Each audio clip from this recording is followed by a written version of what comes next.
I'm explaining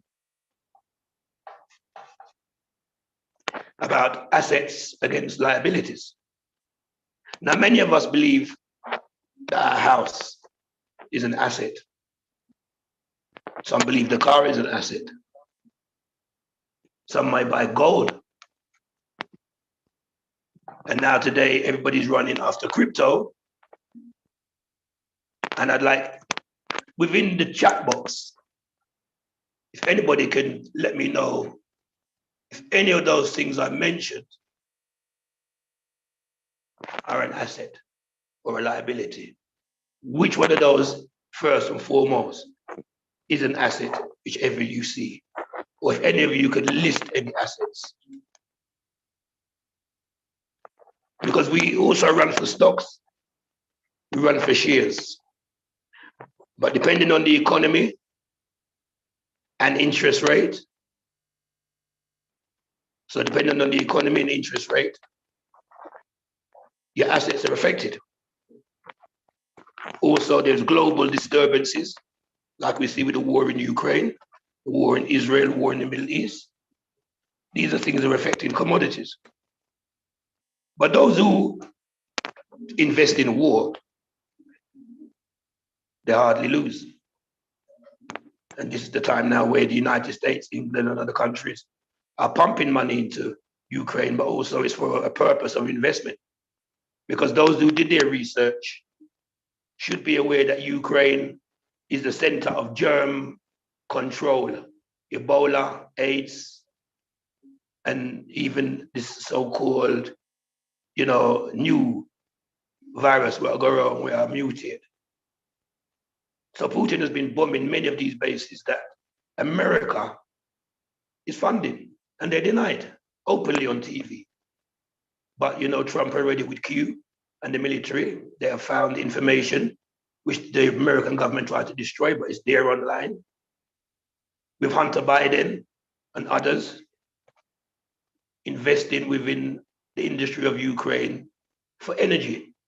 Without Russia, energy, the West will freeze. Without some of the food coming from Ukraine, the West will starve. At the moment with the war, they are still trading oil, Europe and America. They weren't sending troops to help. And you remember these parts here are where World War II started, Poland, right next door. And before my beloved uncle passed away, one thing he said, watch Turkey, which we don't know is one of the four we talked about in Zechariah a few weeks ago, when I spoke about the four horns and the carpenters. And I said in Zechariah 1, with verse 18, the four horns that scattered Judah will be frayed and terrorized by the four carpenters. And the four horns I pointed to was England, America, Spain, and France, who were the head of this Malgamese, this slavery, which brought the Ibu and the Yoruba, the Benjamites, the Judahites, Levites away in this slavery at 1619, fulfilling the 400 years in 2019, when they must be free from Genesis 20, and we must return with great substance, the blessing given to Abraham. So with this now, of the Israelites that were scattered within the Western Hemisphere, the returning time has come. The time with the heart of stone to be removed. So the four horns are going to be frayed by the four carpenters. I won't read that again. You look at the video I have from last week or 2 weeks ago. The four carpenters, which is Gog and Magog, the ones we call the Persians, which is going to be a combination of Iran and Turkey, who there is already back in Russia. You have the kings of the East, who's going to cross the river Euphrates with an army of 200 million footmen. And it's going to be China with India, who's already there back in Russia. And then you have Korea. Nobody have nuclear weapon like Russia. Nobody have technology like America. The king talk about disarmament from World War II. And in 1952, 70 years of Babylonian captivity finished. When the queen was crowned in 1952, in February, we talked about that. And just ensure me of the right date. Yeah, when the queen, in 1952, 6th of February, the head of the state, 70 years of ruling. This is the last year, we say, she's going to step down or pass away. She's not here to see the Gideon because Russia is going to come with a fury against the so-called Christians. We talked about the Fatima vision, and we're going to show some video about this digital cryptocurrency. I wondered about it. Rome is back in the cryptocurrency. The Orthodox Church is against the cryptocurrency. Putin is of the Orthodox. Turkey is of the Orthodox. All the Christians who come under Rome, Baptist, Pentecost, this, that, them is seen as one umbrella, Council of Churches. And you see Rome is bringing together the one unity of the churches. They had the meeting with the Arab, the Jew, and then building up the three temples for the Jew, Arab, and Christian in Israel. It's apostasy, which we read about. So Putin is coming to destroy this with his order. And we know the whole drive for all of them is ISIS on the continent still, you know. But at the moment, Gog and Magog is sent as a shield. Because we read Ethiopia shall be at their steps. We read these things. Putin has been instrumental in defending Africa through South Africa, right through from World War II, from the time of Mengistu here in Ethiopia, has been that shield. And we read, after many days, he shall come again with hordes to a people dwelling in the land without wall and farming and things are going. Think him going magnify himself, and that is when the Lord will come with fury. So, brethren and sisters, the time in the West is closing. And as I said, we're looking at assets and liability. Have I seen anything come up in the text box? In a sense, they are all liquid assets, Bitcoin, gold, cash, etc. But the value is unstable. Exactly, cousin. Now, I try to be as prowess as I can because my dad was fairly well with investment and assets, but personalities and emotions is what gets us out in life. If you do not follow the pattern that people want for you in life, you may not get the rewards that they want to hand you. You know, for instance, straight, if I had been a nice clean head and gone to church, I would have maybe inherited a lot more of my dad's assets. But because we put on Rasta, it became a thorn in his side because he was one of the ones who didn't see Rasta favorable in the 70s in Jamaica and so forth. He was a great community leader, a great community builder, and made it clear to me that if I never put on this palm head, we would have moved the world, but him all the way back. So we have to own a road for run each and every one away. And every top officer don't pan them own a bottom. When the Lord called me, right, we planned my assets not to be here in Ethiopia. Because, you know, everything is unstable. You buy a piece of land, you could lose it. Many times after people in various parts of the continent. So this is what frightened people with repatriation. And this is another thing I'd like people to put forward. What issues are making you feel unstable about repatriating? You hear stories from people, you see people come back. What would you like us to bring forward to the government? They say to us, don't come with problems, come with solutions. And we are working with people in the music business close to the government and government agencies here, trying to open doors. So what are the concerns? I don't want to use the word fear, but what are your concerns in coming here that we can iron these things out? We are near the airport, 20 minutes drive. We have a house that we can entertain any who want to come over. We can also find accommodation to rent We can also find hotels and get you around safely with the correct prices. Because when you come as foreign G, then call you foreigner, foreign G, price double, price could one time and a half until you fit in. So we're in a nice area, Bulbula, but we're in town. And again, we're spending out, and we need to be making assets. So this is where I come back to liabilities and assets. Land I purchased in Ghana, X amount of years ago, land can't lose. Money in high interest account,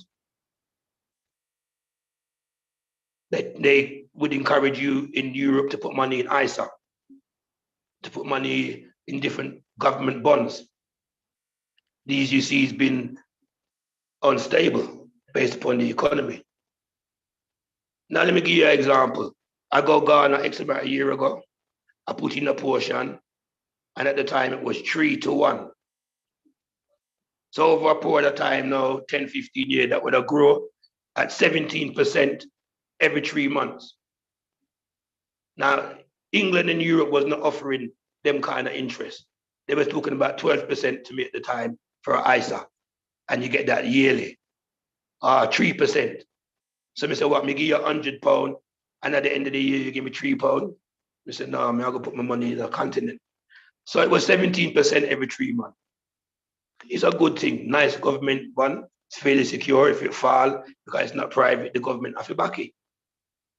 But when the Western economy starts pressuring the continent and our currency starts to fluctuate, is when the problem comes. So the Ghana money go from 3 to 4 to 5 to 6.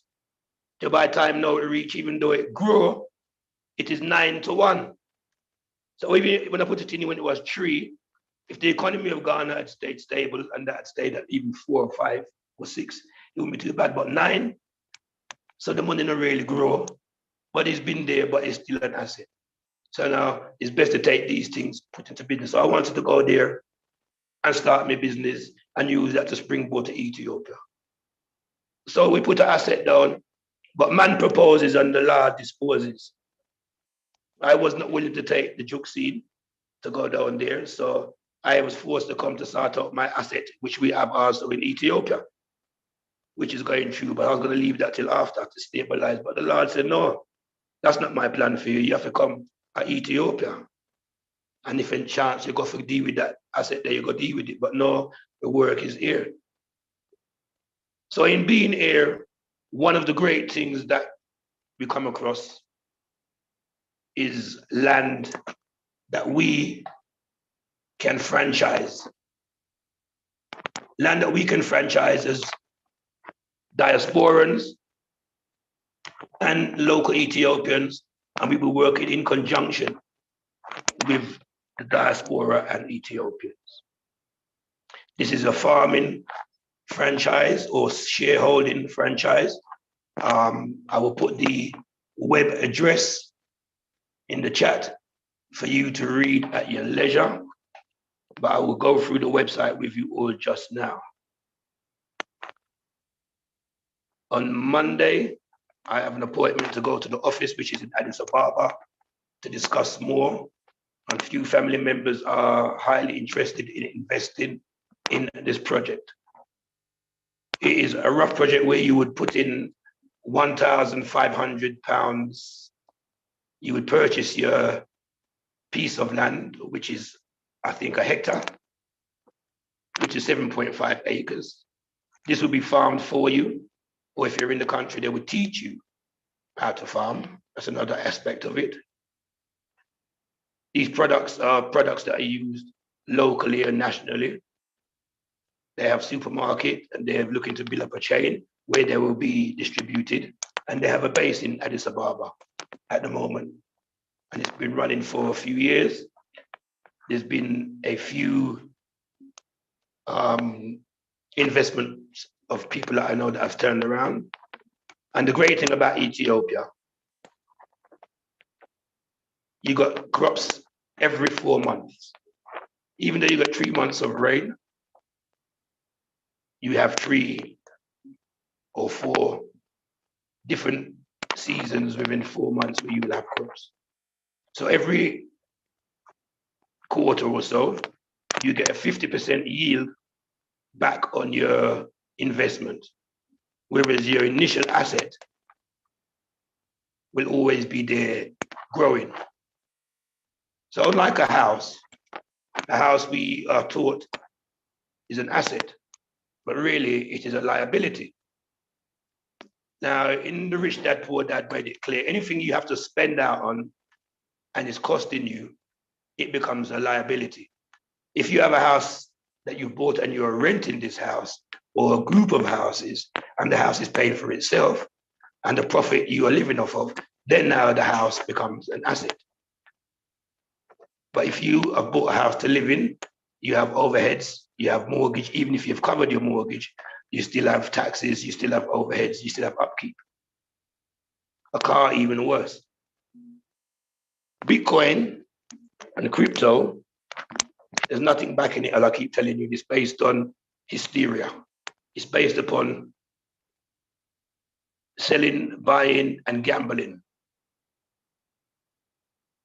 When I first spoke about this a few years ago, Bitcoin was 63,000. They predict it's going to go down to 20. I purchased a small wallet, buying Ethereum, ARC, Cardio, Bitcoin, just to test the waters of myself with a small amount. And that's been over 8 months. It's fluctuated, and a few times it grew over what I put in there, and right now it's down because we had a crash in the Dow this week, and there's more crash. People say that the Bitcoin is not held against the dollar. It's held against the dollar, yes. It's held against each individual's hysteria, and each individual still rely upon the dollar, the yen, the pound for spend. They can't spend the Bitcoin in a shop. Yugoslavia is taking the Bitcoin as their national currency. Watching the documentary the other day, still some shops don't want to take it. It has to be converted. The reason why they're getting us into the digital currency is to lead us to the mark, because the government is going to take over the crypto and run it itself. It's been predicted by many people, and you will see a video a little while predicting that. So the greatest asset, as we as Rasta always say, is to be in control of your food, your clothes, and your own shelter. When you say, Lord, give us this day our daily bread, and you go to Sainsbury's and Tesco and Walmart, and these people, they become your God. Walmart, Tesco, Sainsbury's, because they might give you food, genetically engineered, control, you know. You have your piece of land, your farmland, and you're growing it, and you're growing it genetically. I mean, organically, sorry. Since I've been here, every fruit and veg, I'm eating the seed. Yeah. Well, with no further ado, I'm going to share the screen with you and show you the website. Those of you may have had a chance just to look at it while I was talking. Franchise. Propose Black.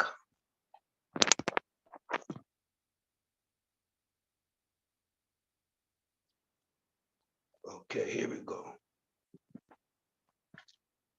Quebec Kinderbaru franchise is a unique franchise concept promoted and managed by Propose Black EHT Trading, SC BBETH. The model is based on BBETH's original franchisee shareholder model, FSM, which is a special shareholding project offered by PBETH to potential individuals and or business investors.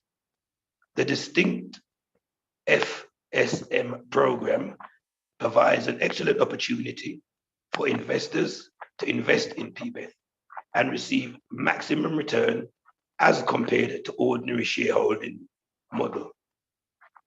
Through the regular shareholder model, investors receive only dividends distributed annually or yearly as per decision of the General Assembly, whereas the PBETH franchise shareholder model, investors receive an additional regular income from the net profit that you put in of each franchise they invest. You get a 50% profit share from the net profit they purchased. So the model is the first of its kind in the world, which was launched to attract more investors by offering them huge benefits when they choose it.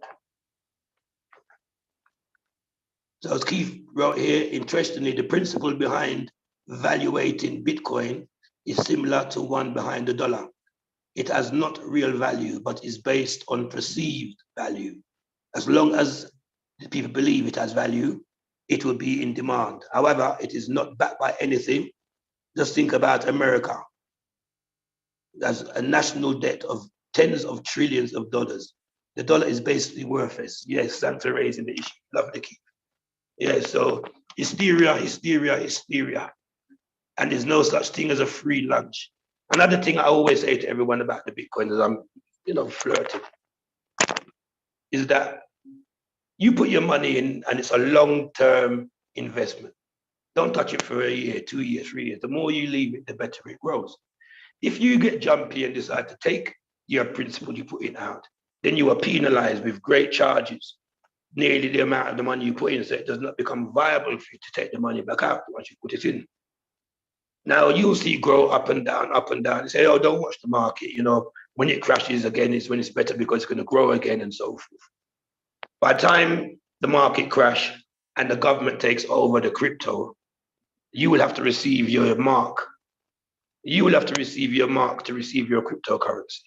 So when your £500 has gone to 50,000 and your heart is where your treasure is, so I'm talking about the heart, and then your treasure is now that free lunch of money that crypto's offered you, you're going to make a decision before moving forward. Do I take this digital mark to receive my crypto, or do I lose it? And this is going to be the decision. But you're going to say it's not the mark. This, just like with the juke scene, everything is leading to bringing us to compliance. Looking at if we can get more of the compliancy when we do come to bring in this crypto, especially if it's affecting your food, clothes, and shelter, and you have families to concern about. Naturally, boy, people are going to have to make this decision. This is why I'm saying, come home, brethren and sisters, and be in control of your own land, your own food.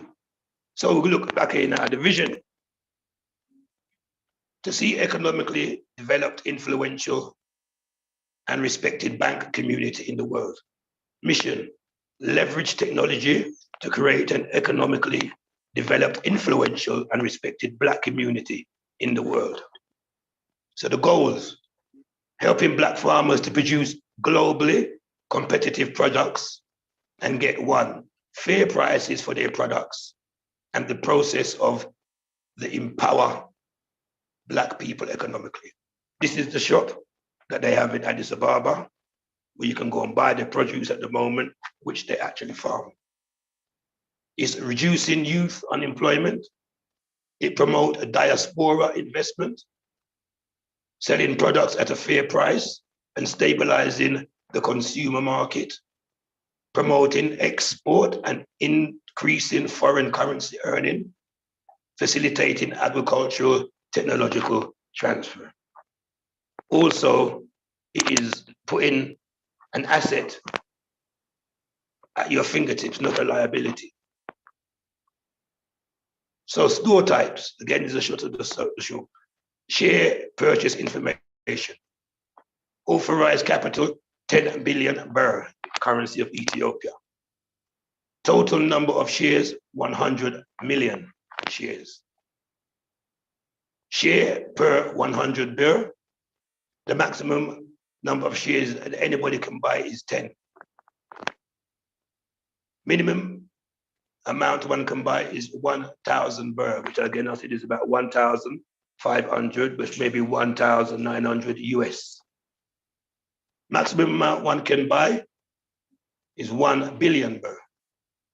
Down payment of 25% to describe subscribed amount, plus 5% per premium fee to pay the rest over 2 years. So if you want to do as a payment, you can do that as well. I will find more information, as I said, Monday when I actually go to the office and speak to the young lady I spoke to at the telephone. Now, there will be challenges, and these challenges have been anticipated. Peace and political instability. Now, in saying this, the Church of Shashamane, blessed Shashamane, who was there this week, went down for an event, beautiful. Nice seeing the brethren and sister in them. But there's a lot of work still to be done in Shashamane, a lot of laid back mentality and behavior, and there's not a lot of work on farming wise to invest. And this again is because of personalities. This is because of, individual vibes more than money and working together. Now, the land given to us by the king was Rominia. Rominia is a tribe. We follow the king who's Hamara. There's problem between us and them, and just before the unrest with the TPLF, there was a uprising in Shashamane, and some of the businesses we had got affected. There was even a business by the runner, Ailey Gabra, the long distance runner. He had a lovely place in Shashamane town. Because he's Amara, they burn it down. And he's left it there. They've rebuilt many places. They didn't burn enough of theirs, but they burnt Amara. He's left it there as an eyesore for them to see how they were acting negatively. Anything with red, gold, and green, Rasta and Tur tribe, Rasta, HQ have to be careful. They paint over a lion. They come to try and rush. So these are some of the instabilities. As the main government in Addis heard about this, they sent down the federal troops or the federal police. As the federal police come, them just defend the wall away. All of the people that were creating the unrest, the soldiers never ramped fit, let off upon them. We as races, they come, they were cool. Anybody that was causing. So these are some of the things. When you're in the city, you are less prone. Those up north in the lovely place Baada also had to leave, come to Addis due to the instability. So these are things that, as I said, man plan, God dispose. So wherever your treasure is where your art going business, where we're going to cover your art. So make sure your art is not in no material things, but this temple of the Lord is dwelling and singing praises and, giving thanks to the Lord every day and sending out positive vibes from this temple, because that is the only way the Lord knows what we need more than the bird and the bees who tile every day. We do, them no tile and then get food. And him love we more than them, so why worry?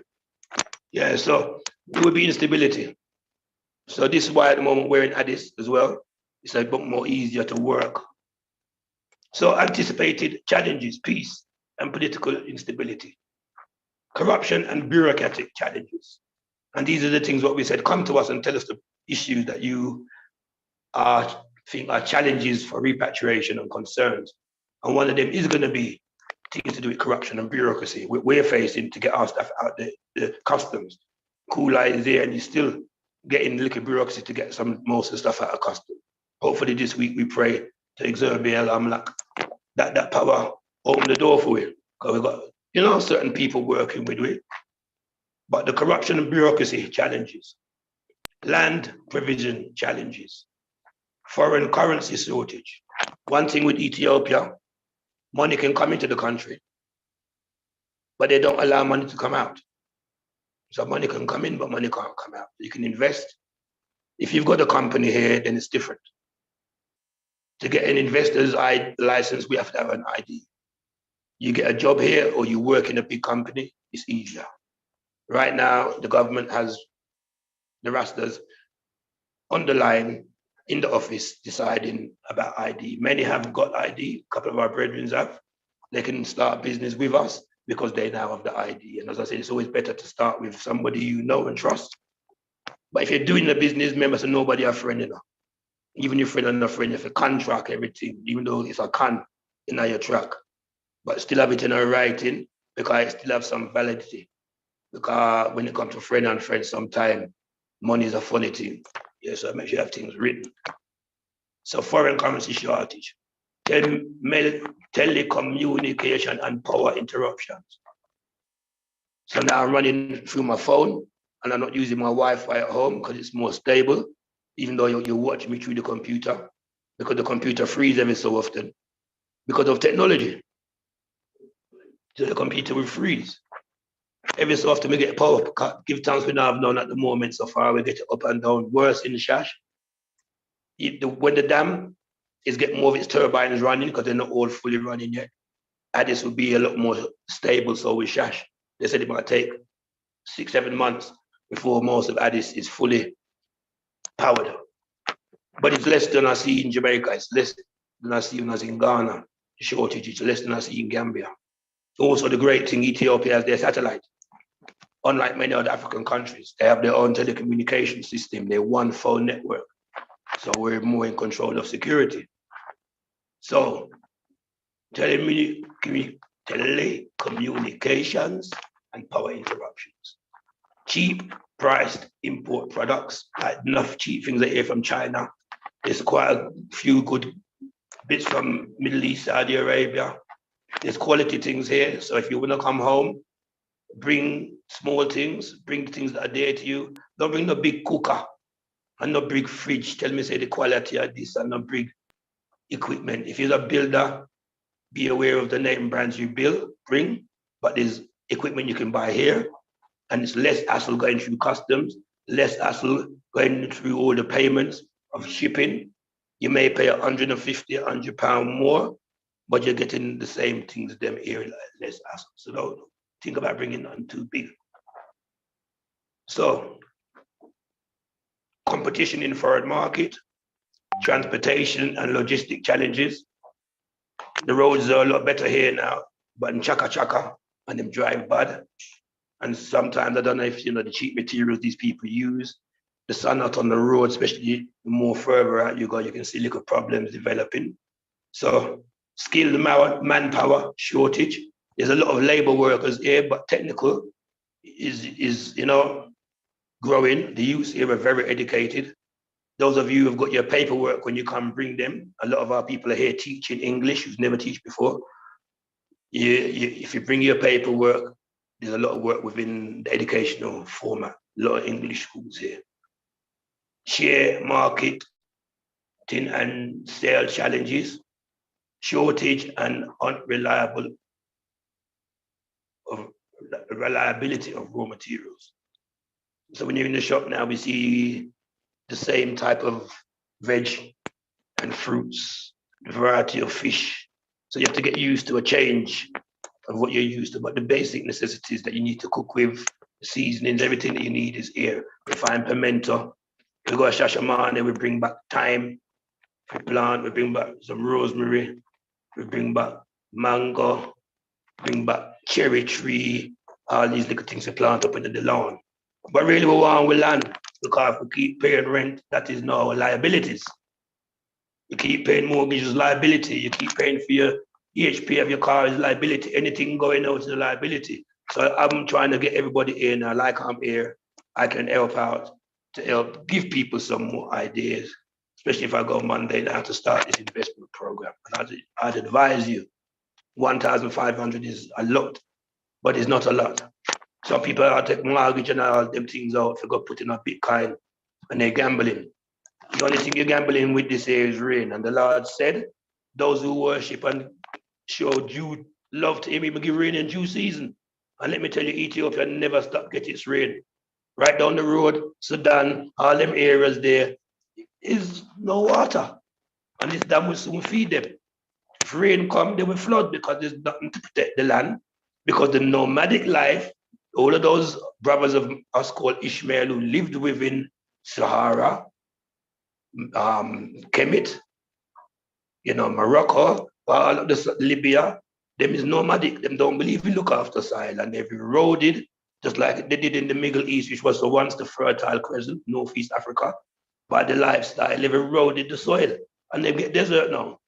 So we in the ice regions have the loss of the water. And I'm sure those who live in states, Keith, you could tell me in California, I saw in the news last week, bird's eye view of some of the land. It looked crack up and mash up like desert, water shortage in the states. One side is flood, one side is fire, one side is water shortage.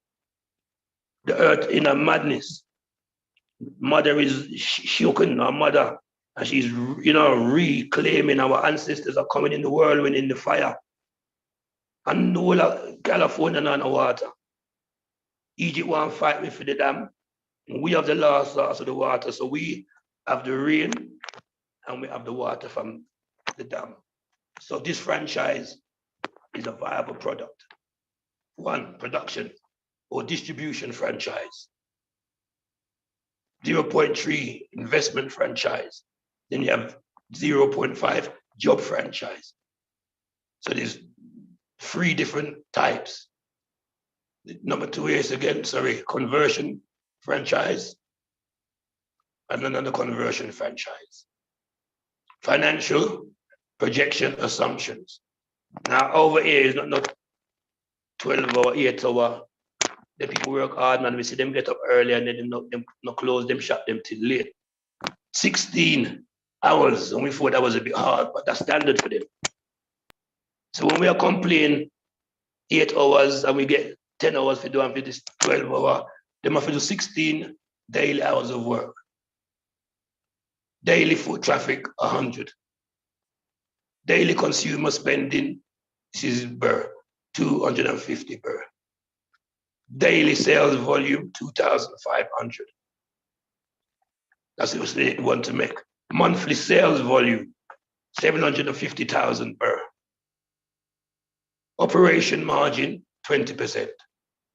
Operational cost, 150,000 BER. So the profit margin is 10%. Monthly rental profit margin, 75,000 BER. Monthly, retail franchising earning 37,000 BER. Annual retail franchise earning 450,000 BER. So they have a timeline. For December, they started in 21. Completion for December 22, which they did. Next one, December, the franchise was launched. December 24 is a completion because they have a 5-year land lease, which is renewable to the government. It's the government giving them this land. So the government is backing this. Integration of 5,000 hectares of farming land. That's for December 22. Establishment of the FS Mill Rollout Task Force. That was the 1st of December 21. So this is the base of the office down in Addis Ababa. You can download the agricultural franchise brochure or the agro processing franchise brochure, and these numbers to call. You can read up on these brochures, get more information, and it will break down the actual money that you'll be making, what you're putting in. Also, if you go up into application, you will see how to make your payments, to do with your SWIFT code, and everything is above board. They'll give you your receipts, you get your certificate of your land. But it's good that if you are here, so you can be taught to farming. And it'll be interesting to know if there's land there for actual real estate. Because another thing now, renting is a great opportunity that if you're buying the premises and you're not living there and the overheads you are covering with profit and it's on land that you own, land will only appreciate. Everybody in the world is fighting for a piece of land that they can call their own, So at this juncture, great to see you all on board. I don't know if anybody's got anything else, anything they want to add to what I was saying, any other assets, any fears that you are thinking of coming home. As I said, we're here in Addis, 20 minutes from the airport. We're here, we have a dog, a great little dog, lioness, Maxine. Today I make up noise, she learn to bark, and I make up noise at night time. Lovely little dog. Then call them whoosher. It's the noise that things make. Go whoosh, like fly. Them call zim, because they make the noise. So they usually, sometimes. So whoosher, bark by the gate. So my brethren Cool, I decided to go and open the gate. And when you look, there's a youth lying down in the side near the road. Pass out.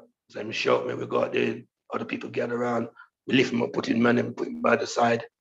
Now it's Ramadan.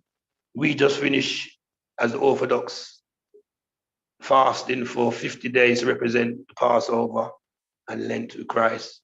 No meat was eaten. So now they're slaughtering meat from Sunday gone. Now the Muslims them start their fast, their Ramadan. Apparently, like we were told we couldn't speak the language in translation, that he was a bit hungry and he passed out. And then I went in and get him some fruits and bread. And him said, no, because Ramadan, begin to take what him didn't want it. Him sit down out there and a chant and all the vibes outside the gate. Then eventually him get up and knock and wanted a change. We never have the whole of the change for him, but we give him a change to get home. You know? So we look at Wusha, we look at God dog. Yeah, I'll be growing with it. It's a pleasure to have something here that was giving you unconditional love. No matter how me rough the little dog when him don't want to behave himself. She, lioness. She come here, want ramp and play. So the dog is better than the gun. Yeah. So as I was saying, the franchise. I will get a lot more information on this. Read up on the website, please. Anybody interested, you got my WhatsApp also. As I get through on Monday, next week I will bring out some more information, but I'm not ramping because I've seen the benefits of it, and I will be investing with or without family members. I will get one share, but we should all try and get some more, you know, as family members and as friends and as a united family. As I said, Shashamane is there. Many of the land we've lost because of lack of repatriation. Even those that did repatriate, we meet in obstacles with our own brethren. God is, I have to tell you straight, certain unscrupulous behavior going in, you know, because we could have been a lot further. But enough of we as soldiers is coming in, things are changing. The government is working on land issues for many of us who's lost land. So that is all getting sorted. Cousin just sent a message again. Al-Baqarah, the second book of the Quran, would permit him to break the fast if sick. Blessings on barakah on the poor young man, all the same. Yeah, give thanks. Because the thing is, the Muslim and the Christian, we live together and as one. Those who are the true Christian, the Orthodox, you know. Them love and move and, you know, we heal up. Salam alaikum, Rastafari, alaikum salam, salam, peace, you get me, and real. And it's just one love here, man. It's just one love. But yeah, he could have broke his fast like when David was hungry and went into the temple and eat the showbread, which was given only unto the high priest them. And still what, as we say with art, he was a man after the Lord's heart, you know? So the Lion of Judah, David. Right, so as we're touching there on the issue of the finance, before you go, Keith, I'd like this video to roll because this is where I come into now, Babylon, the church and state. This is a site called BitChute, which I keep telling you all about. Things that YouTube won't allow, BitChute will play. Now, this is a quick video. Just make sure the screen sharing has sound. On the mark and the crypto and who is who. Things that we tell you all the time, but it's coming from the angle of other people that are like, especially when the Europeans themselves talk about this on their own. As I said, the vision of Fatima, if you know Fatima way back, the Patriarch said that Russia needs to be consecrated. And all the popes, the last 7 popes from Pope Paul, all of them never consecrate Russia. Pope Paul, when they get shot, claim him a vision of Fatima and still never consecrate. And now this Pope jump up to try consecrate Russia. Russia ain't into the Pope. No, he's Trump. But Biden, a Catholic, apostolic, himself. Yeah. And Trump don't make it clear him of all the secret given to him from Putin's secret service plus the army in America. and Putin will mash up the Vatican. And them have man ready for Putin in them position there. The Orthodox versus the Fusalik. Watch the video. Blessed to all on board. Blessed of Angie. This is a moment in which the New World Order internal squabble that we are seeing, battle, is favoring both their own plans, which is the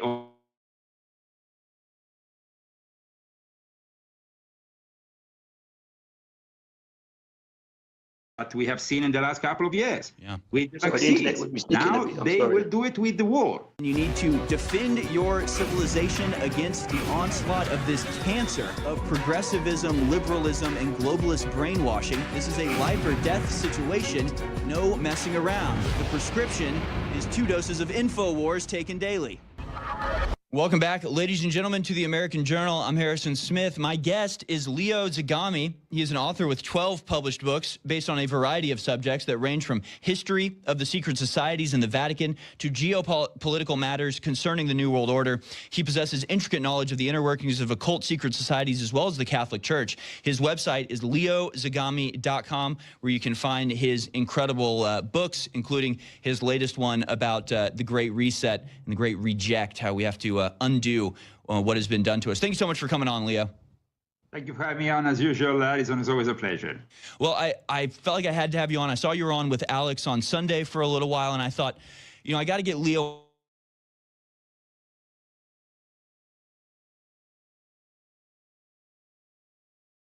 because I don't really know what to make of Putin.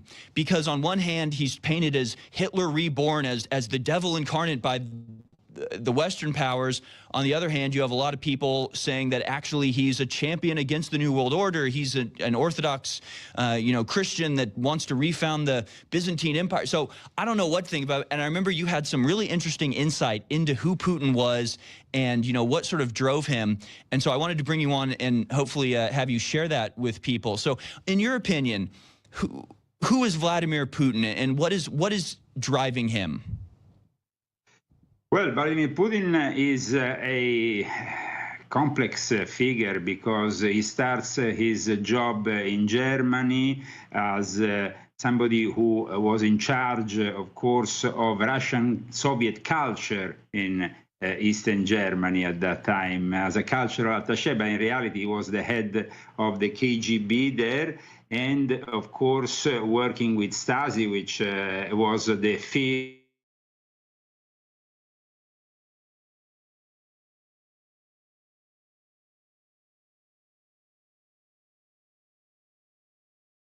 As it's freezing, I'm hearing it, so I'm stopping it. Yeah, so he's making you clear about the history of him from the KGB, way back down in Germany, and so forth. So he's going to give you a little history of who and why Putin is doing what he's doing.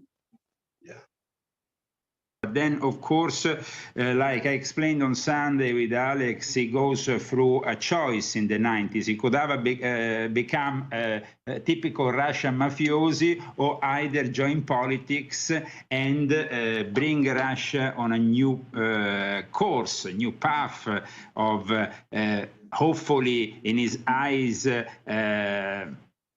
also retaliation against the injustices that Russia was suffering after the Soviet Union demise. So it's all about gaining back that old Russian pride that unfortunately, since the end of the Soviet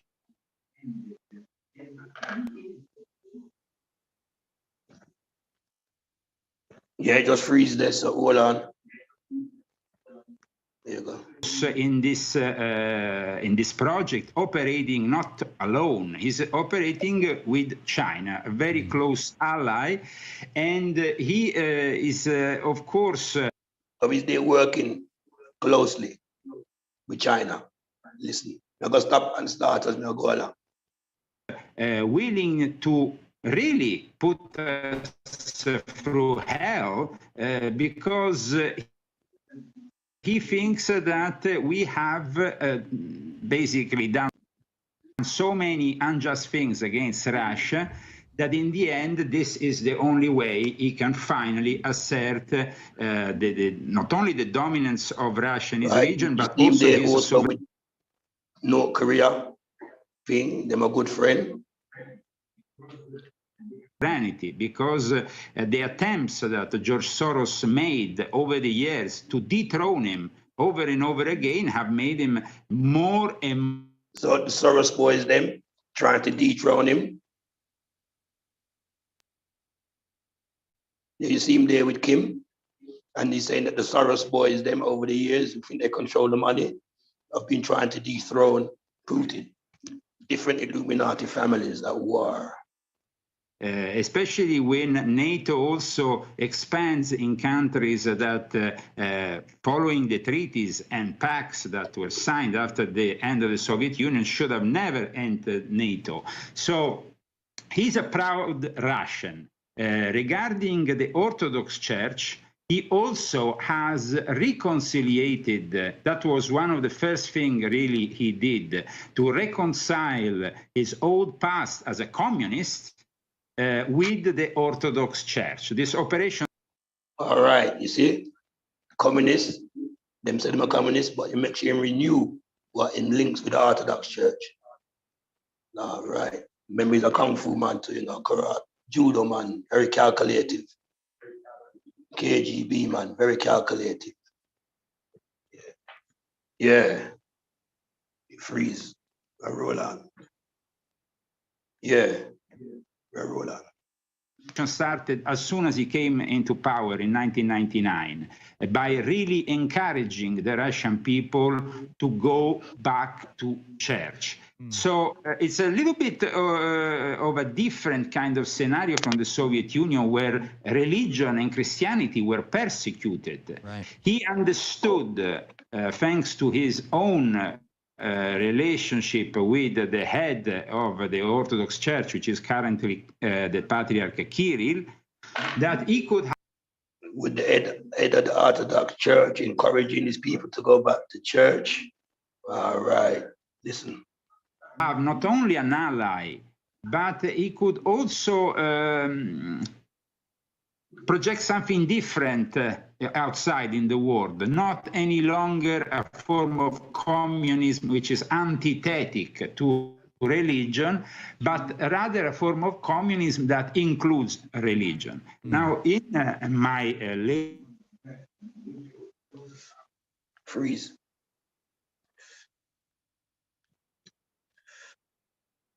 Yeah, freeze again. Me know. So me just hold a video for you know.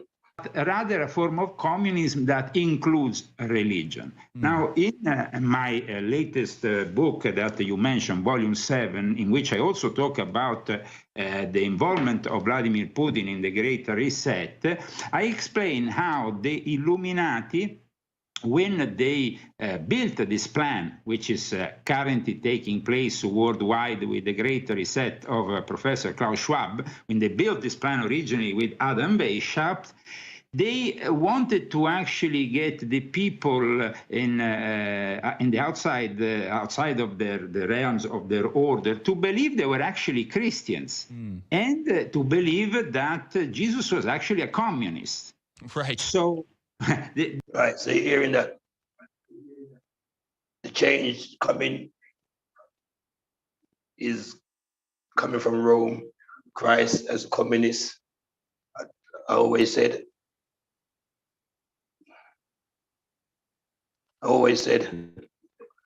the West is going to become communist fascism. And we see rising, no more freedom of speech. Yeah, and the right wing rising. Le Pen nearly win with there again in France. So Russia sees the West as so-called Christians, not real Christians. Watch. When they built this plan, which is currently taking place worldwide with the Great Reset of Professor Klaus Schwab, when they built this plan originally with Adam Weishaupt, they wanted to actually get the people in the outside of the realms of their order to believe they were actually Christians and to believe that Jesus was actually a communist. Right. So they gradually worked to promote the assertion that the church had not really sold us the real. Not, so they're saying they're proposing the church has not sold them the real deal on Christ. And next week we're going to show you a video on solar worship to show you how all of this Western Christianity is all linked back to solar worship for real. Using an alternative, which was this communist Jesus that, of course, was very different and antithetic to the church that he himself is said to have founded, which, of course, originally was the Church of Rome. So, yeah, because Jesus never find no church. It's Rome find church. It's Rome start really call people Christian, even though the word Christian was first in the Bible at Antioch, where the disciples called themselves one fashioned after Christ. But Christ never formed no religion. Religion is man-made. That's why it's a mystical incorporated function of your art. And from Buddha to Krishna, to Muhammad to Christ, who spoke about this unity and oneness of man with the universal spirit and love with each other. And love with each other. Bless up, Ambassador. Great to have you on board.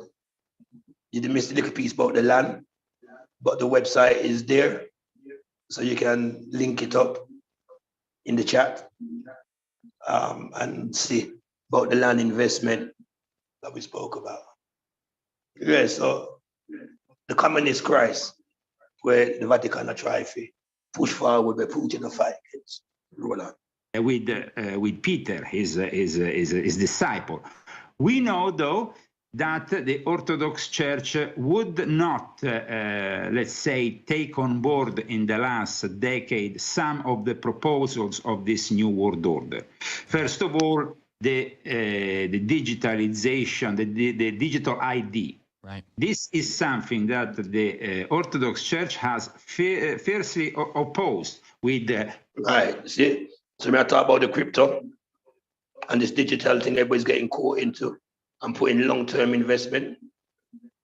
Once the governments them take it over and Rome, once the governments them take it over, sorry, the internet keeps sticking, and Rome heading this thing already. And if you don't take this digital ID, they're giving you the vaccine or the vaccines. Once you're registered, you're on the register. It's just like when you register with any website, they have your name and everything. There's another digital ID. We've got so much digital IDs we've registered with in so many different formats. But this one here now, the Orthodox Church, are really fighting it, making it clear. They're not in the crypto, they're in the digital currency. All right. Group prayers with a constant also, words, very strong words by the leaders of the Orthodox Church, including Kirill, against any possibility that will make man in prison by what they define basically as the mark of the beast. And that's what it is, really. Right. That's what it is. The mark of the beast. Orthodox Church, make it clear. Orthodox Church, make it clear. Orthodox Church, make it clear. They're not going to participate. All right. So, right. And I think we see that, and of course we've seen Catholic, high-level Catholic people, but they sort of are the rebels of the Catholic Church, whereas the Catholic Church itself and the Pope himself seems to be directly in line with this Great Reset, whereas the Orthodox Church seems to recognize this is the mark of the beast and we have to resist that. Is that accurate?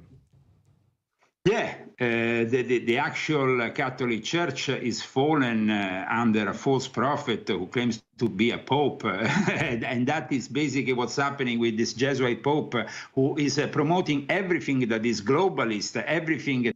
Right, we spoke about the Jesuits when I spoke at Len Flassy with the Crusader magazines, and the Jesuits are those monks who joined in the early centuries, the Catholic Church. And when the persecutions and the crusades started, them take off them robe, put on army uniform, And then is the military wing. Then is the military wing. Then is the military wing. I don't know if it's stuck.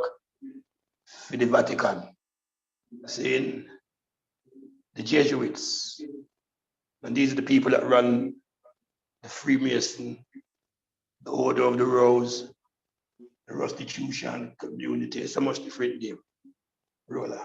That, of course, favors the Great Reset Plan, which, like I explained in my latest book, was actually born in the Vatican in the last days of the Second Vatican Council by a bishop known as the Red Bishop, Bishop Camara, who eventually became inspirational for Klaus Schwab. So what is happening here? We have, of course, a pyramid of power worldwide, and we have this alliance between Russia and China, which is very strong. Now, they want to move this American centrist New World Order directly there towards China with a Sino-Russian shifting the world order.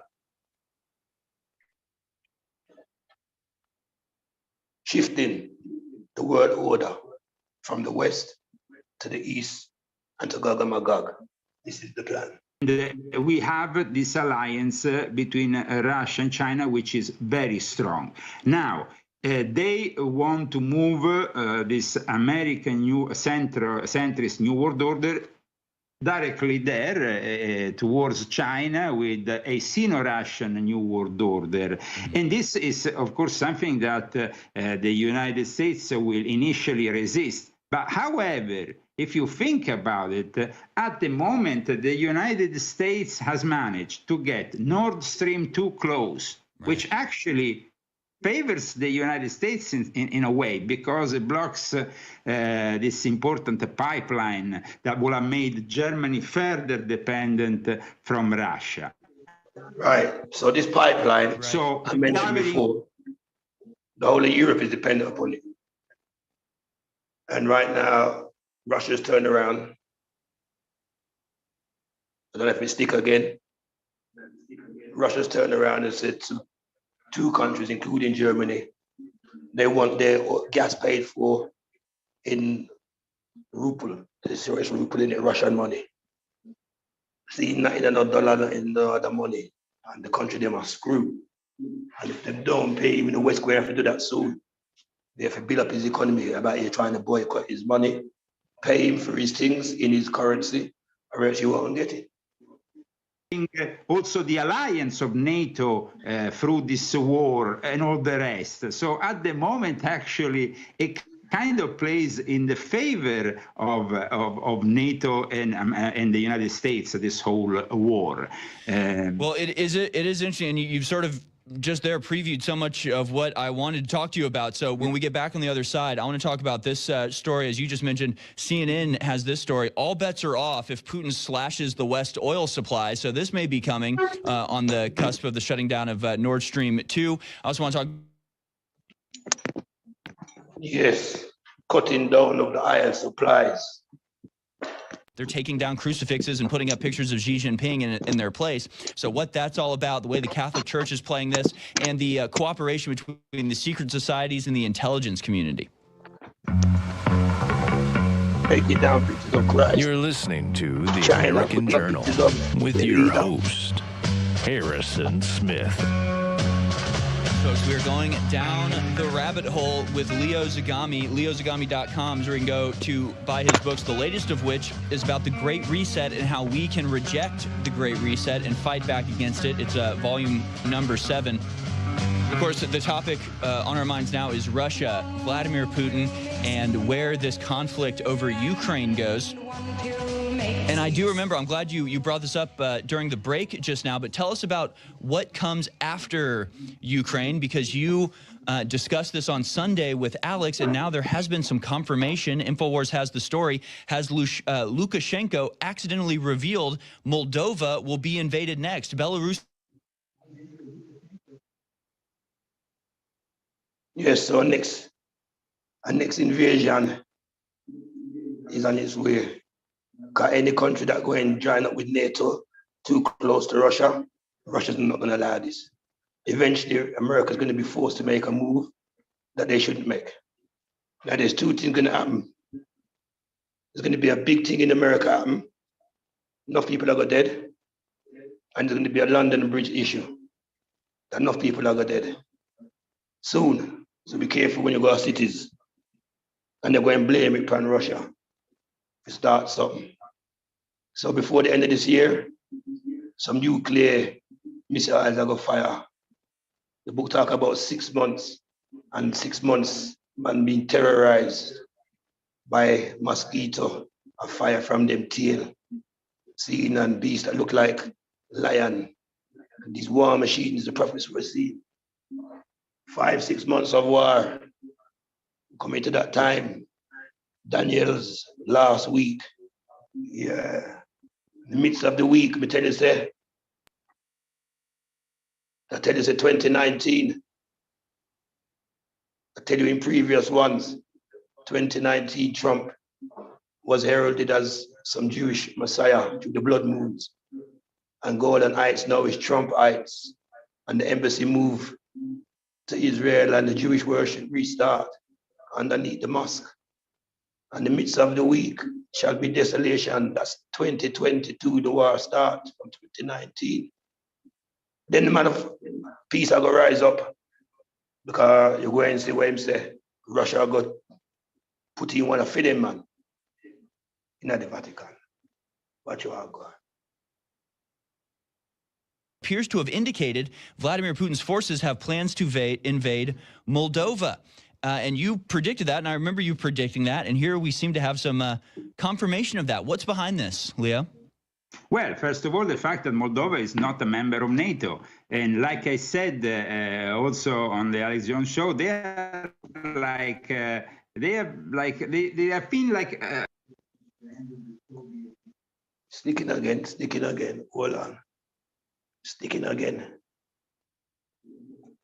Union. They have been left there on the corners, you know, they haven't been really included in the European Union. They have a profound connection, also culturally speaking, with Russia. And they were doing quite well during the Soviet Union. In fact, during that famous poll that was conducted just before the end of the Soviet Union, the only poll that was conducted by them, Moldova was overwhelmingly in favor of staying, of course, in the Soviet Union. Then suddenly things changed. And that change was not really welcomed by a lot of people that were very proud of their Russian heritage. So I think that was obviously the next step. It was the Western divide and rule tactic, coming into your country, offering you a carrot in front of you that you never reach, of that donkey, of the vanities of the West, putting in their leaders like they did in Ukraine. That little actor, as you don't know, that Zelensky boy was acting as a mafia boy and bear mafia money. Bear mafia money is moving through that country there, as you see with Hunter Biden, the energy, money, the 3-point-something million Trump they talked about last year that was given to them, or Hunter Biden, by a woman from Ukraine, and them can't answer feet, and I try to deny it. Everything will come out now. Everybody said Trump was a bit over the top, but him didn't know what I talk about, even though him is far right. Him talk out the truth. Exposure time. Biden is in problem because he knew about these investments and claim him never knew, and now it's all coming out. So that they could take is just to go into Moldova. That, of course, puts us, though, in another feared situation, because we have then just next door to Moldova, Romania. And Romania was almost using Moldova as a kind of sticking. Shield, yes, but also as a country in which they could work their interest that they still have very much with Russia, because people think of Romania as completely philo-European because integrated in the European Union. But when you actually are, and of course, you mentioned the topic of secret societies and Freemasonry, and actually, I'm sorry I don't have it here with me now. Maybe during the next break I can go and get it. I have a Masonic passport from Romania that I was given by a general of NATO, and I was explained by these people from the lodge that I used to belong in Romania, that basically there was... you have your passport and you're in a lodge where you used to belong to. I don't know if you used to, you can't come out of them things. So everything we listen to, people online, you got to take sense from nonsense of what learn. Yeah, because truth mixed up with error is always with we. But as this man, as Bible students, you can pick up sense out of error.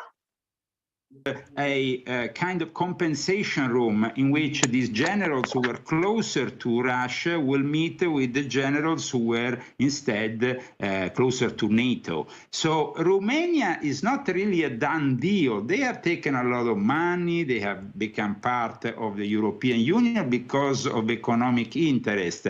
But there is still a lot of philo-Russians who really also dislike George Soros, because George Soros has a lot of interest and is trying to push himself aggressively in Romania. And of course, he comes from neighboring Hungary. So we are in a situation that you understand could really escalate. And you showed, of course, Alice in Wonderland. I have my own copy that was given to me in 1973. This is like a very old copy. I think it's from like the 50s or 60s.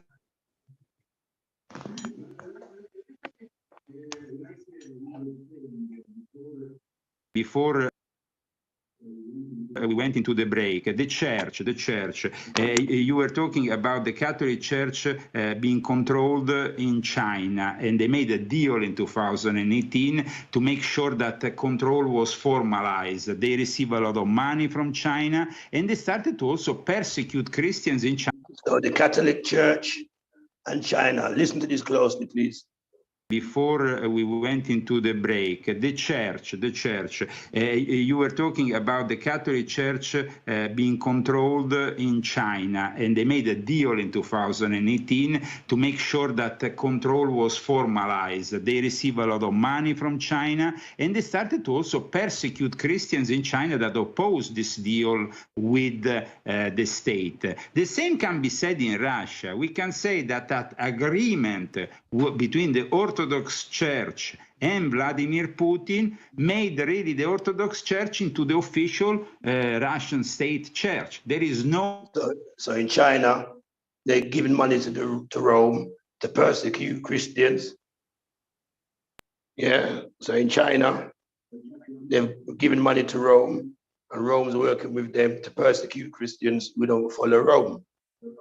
Just like in the Middle East, is only Rome can have church. No other Christian church can have none but Rome. And Rome is already incorporating all the different belief systems together under one order. See, they know. Proposition nowadays. And the Orthodox Church is using their power to control their country. Same thing like with Ethiopia. We don't want it divided with federal states.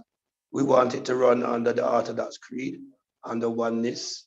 And that is the same principles that the East always had against the West from Constantine times until now. Like during the communist times, because there is also a belief that, and here you're showing, of course... Look on the way the man Putin and look on the Pope with some hard look there. And the Pope, we may look like some demon, can't even look at the man's face. Yeah.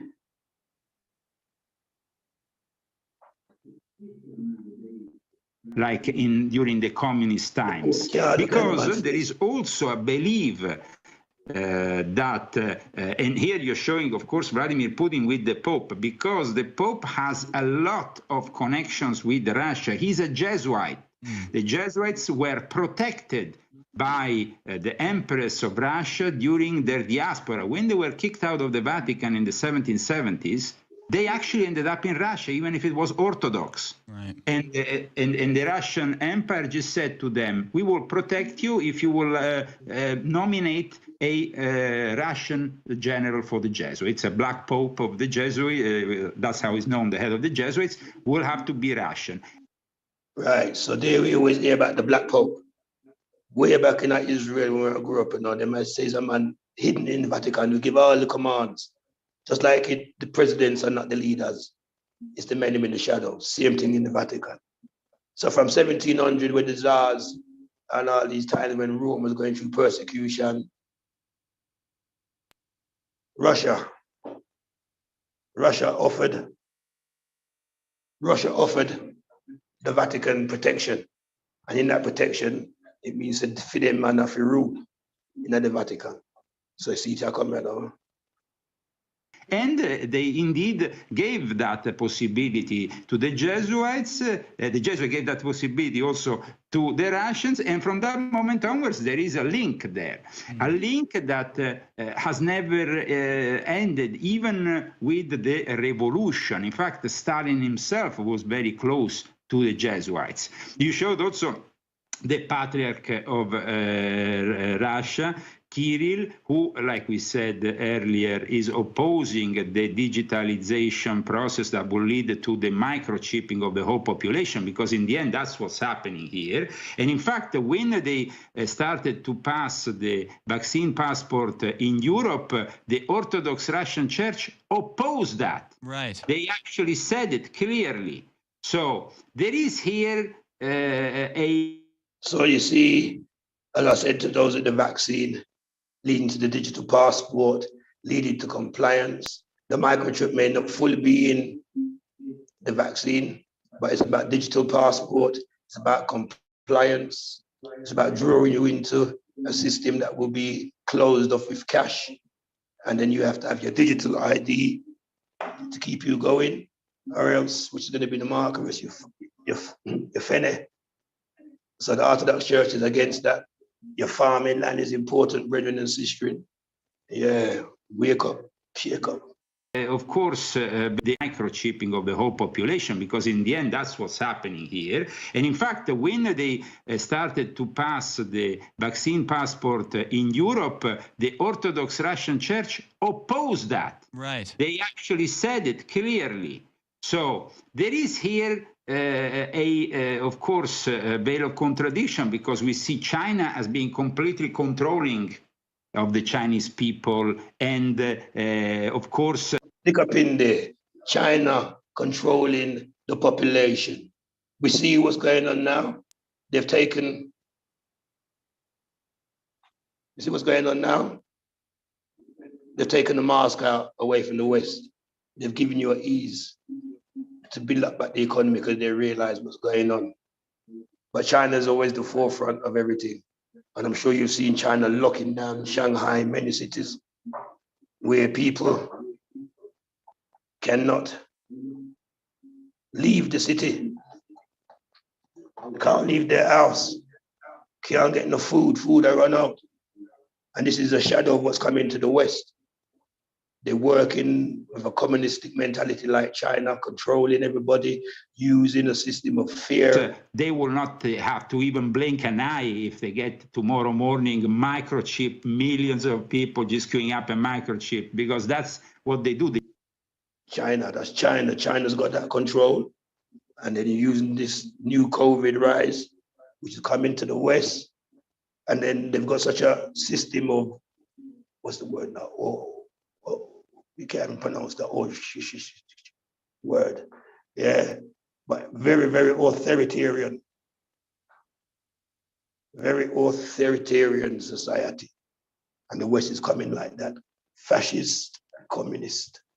Of course, a veil of contradiction, because we see China as being completely controlling of the Chinese people. And of course, they will not have to even blink an eye if they get tomorrow morning microchip, millions of people just queuing up a microchip, because that's what they do. The Chinese just bow down and work for their state.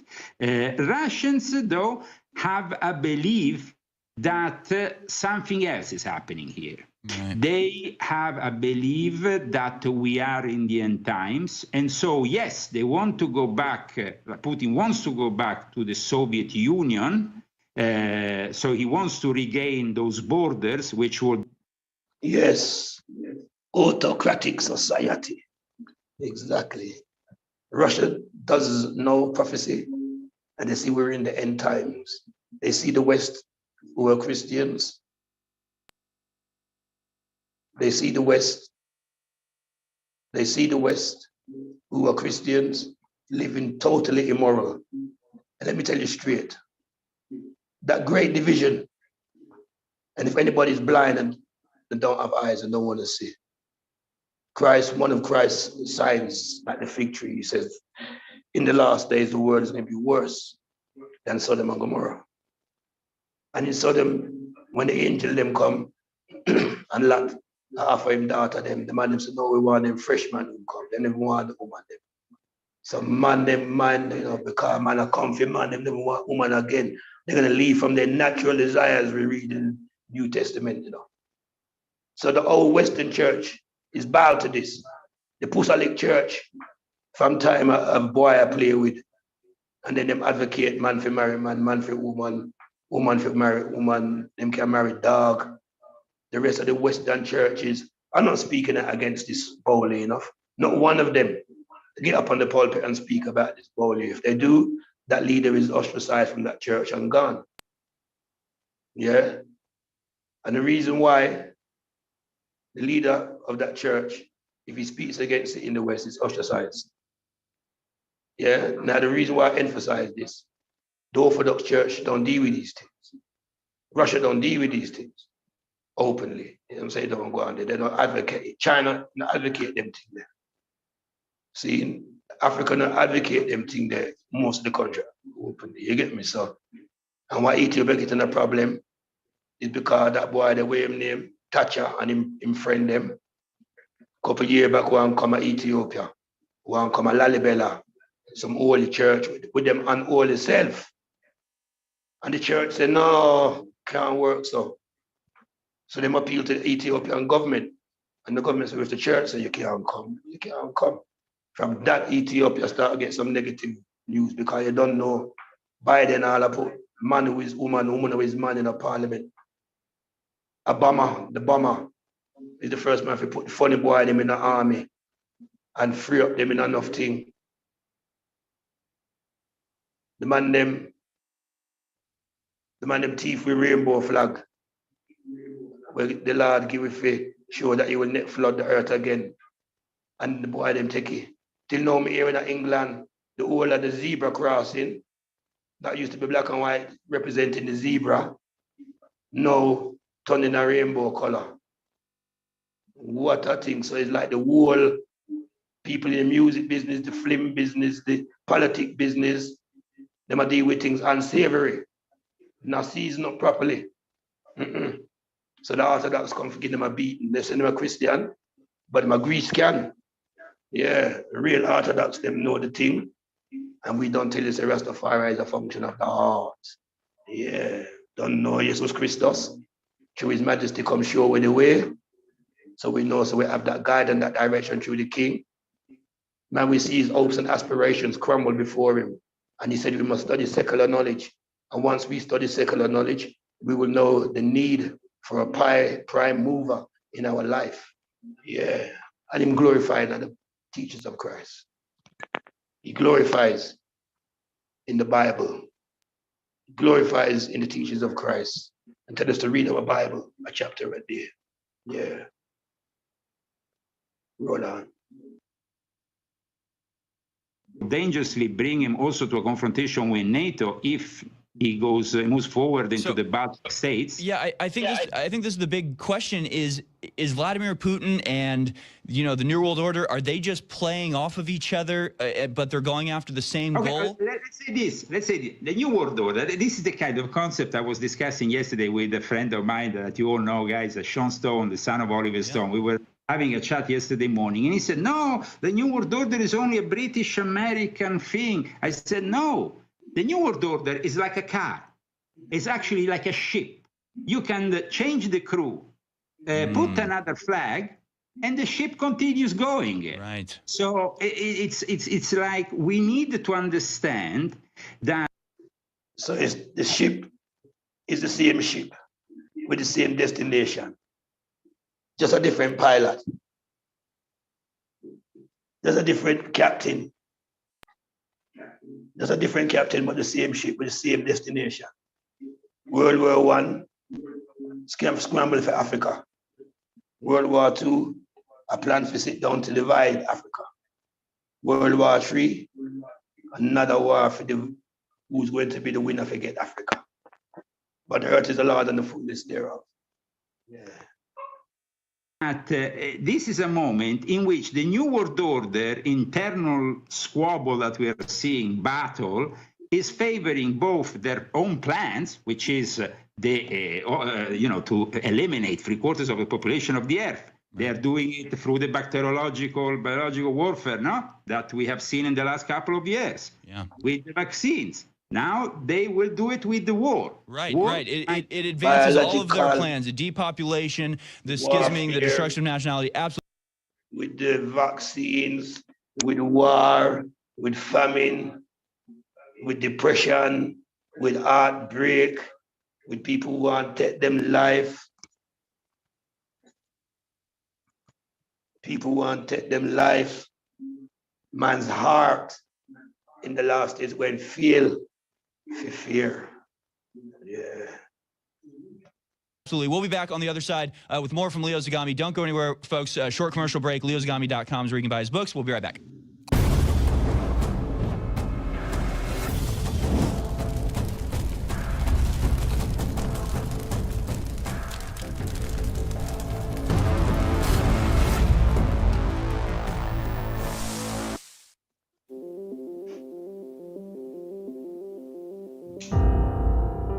Rarely are people confronted or presented with a real 360 win or a non-zero sum game. But I can tell you, getting high quality, storable food from the top company. We're going to move forward there because right now, this is the advert. 253-313. That's it. Boom, bam, bam. Give thanks for that tuning in there.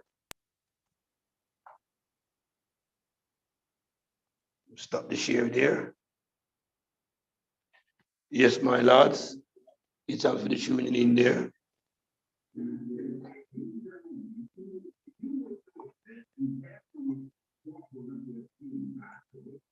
Hold on. Yep, stop that.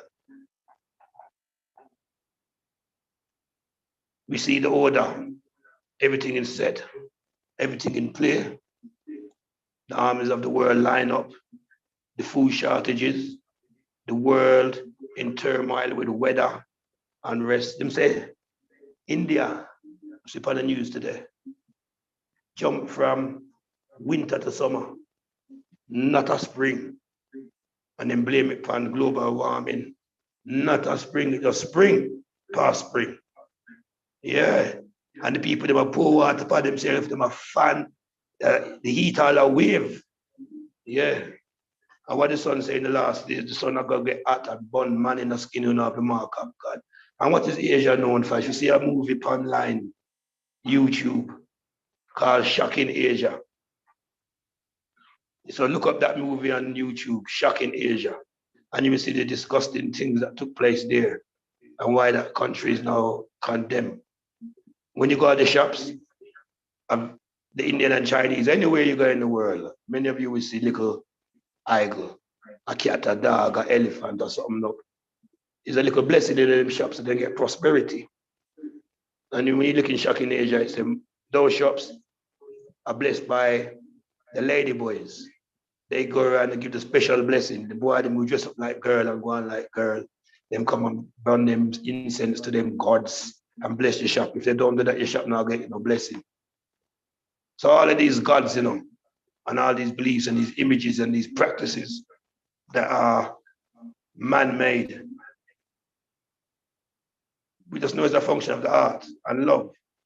And that's what Rasta come to show you. So as we're coming onto that stage now, we come to deal with the section of the heart. I have my little washer here, and the washer give me a trouble. Watch him down, you know. Jump up, jump up. The little washer.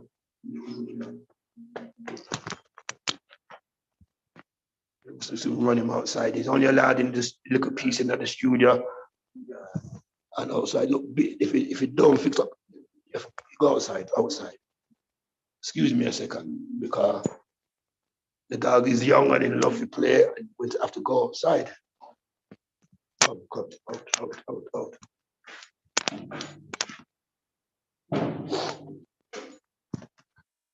It's about 4 months old and she likes to play. So I don't know if anybody have any points they want to enlighten me with or add at this point here. We give thanks for the gathering, for all those on board today on this lovely Sabbath.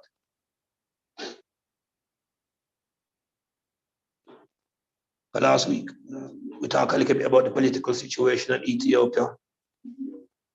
Very nice. Thing keeps sticking. Yeah, sorry for the internet to keep sticking. Yes, the political situation in Ethiopia is very nice. Everything is easy and calm and cool. No trouble. You know, the food, the water is here. The electric is up and down. I feel so relaxed and at peace. And you know, just up and come. Before we end up in that position of Ezekiel, where we get chased out. You know, we don't want to be chased out and then the stony heart, remove and the heart of flesh, put in. So we come to in Ezekiel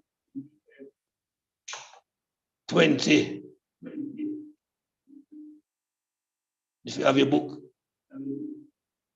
with you there, it'd be nice if you could turn to Ezekiel 20. Just a touch on quickly something that we did look at last week in relation to the calling out. Ezekiel 20, 33 to 49.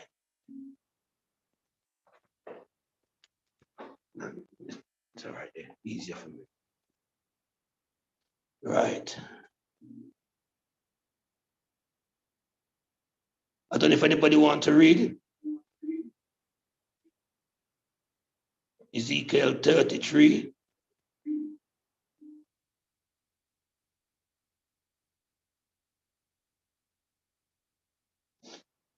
Okay. Ezekiel 20, 33. As I live, saith the Lord God, surely with a mighty hand and with a stretched out arm and with fury poured out, I will rule over you. So it's going to be a strong hand, his arm stretched out, but with fury, not with kindness. So I'd like to know that you will come out, set up yourself before, keep sticking. Come out, set up yourself before you get driven up with the great fury. Now this is to Israel, because a threefold coming of the Lord. To the Eden, he's coming to extremely enforce judgment. To the Christian, them going to rapture. And Israel, we see the calling out and being in their land, where all armies going to go to Jerusalem while we dwell safely in our land, waiting for that time to go back to Jerusalem with the Ark of the Covenant.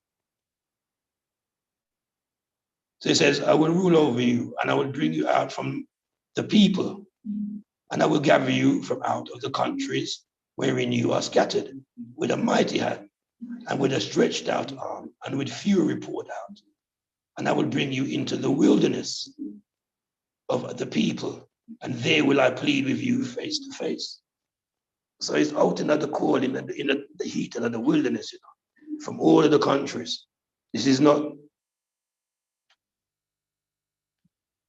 the 1948 with calling out of the so-called Jews, because they don't accept Christ. So we know, so they're not the people, and they've not inherited the whole of the land given in the promise to Abraham, from the borders of Cush right up to Northeast Africa, where you call Persia, Iran, all them land they belong to me. Yeah. So it will bring us into the wilderness and plead with us face to face. Verse 36. Like as I played with your fathers in the wilderness of the land of Egypt. So it's a similar thing, it's not going to be easy. But it wasn't easy for them going through the wilderness. And because of the stiff-neckedness, them go around. Some say the wilderness now here is Africa. And the test is to see who can stay. That's why I say any problems you have with repatriation and any issues that you might be concerned about, let me know. I don't hear anybody coming right now yet, because this is the desert we're going to be tried and tested. In that wilderness. This is that place where we tried and tested. In that wilderness, just like in the land of Egypt. So I will plead with you, says the Lord God. And I will cause you to pass under the rod. And I will bring you into the bond of the covenant.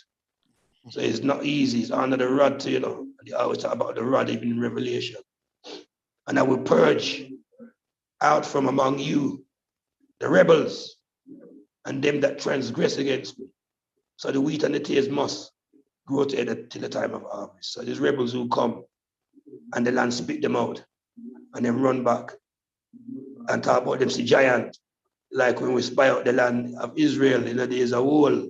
Remember when I'm in Egypt now, I'm gonna come back and I spy out the land of Israel, which is the continent of Cush, And some man go back who come here with money mine, come here with girl mine, come here with all sort of wrong mine.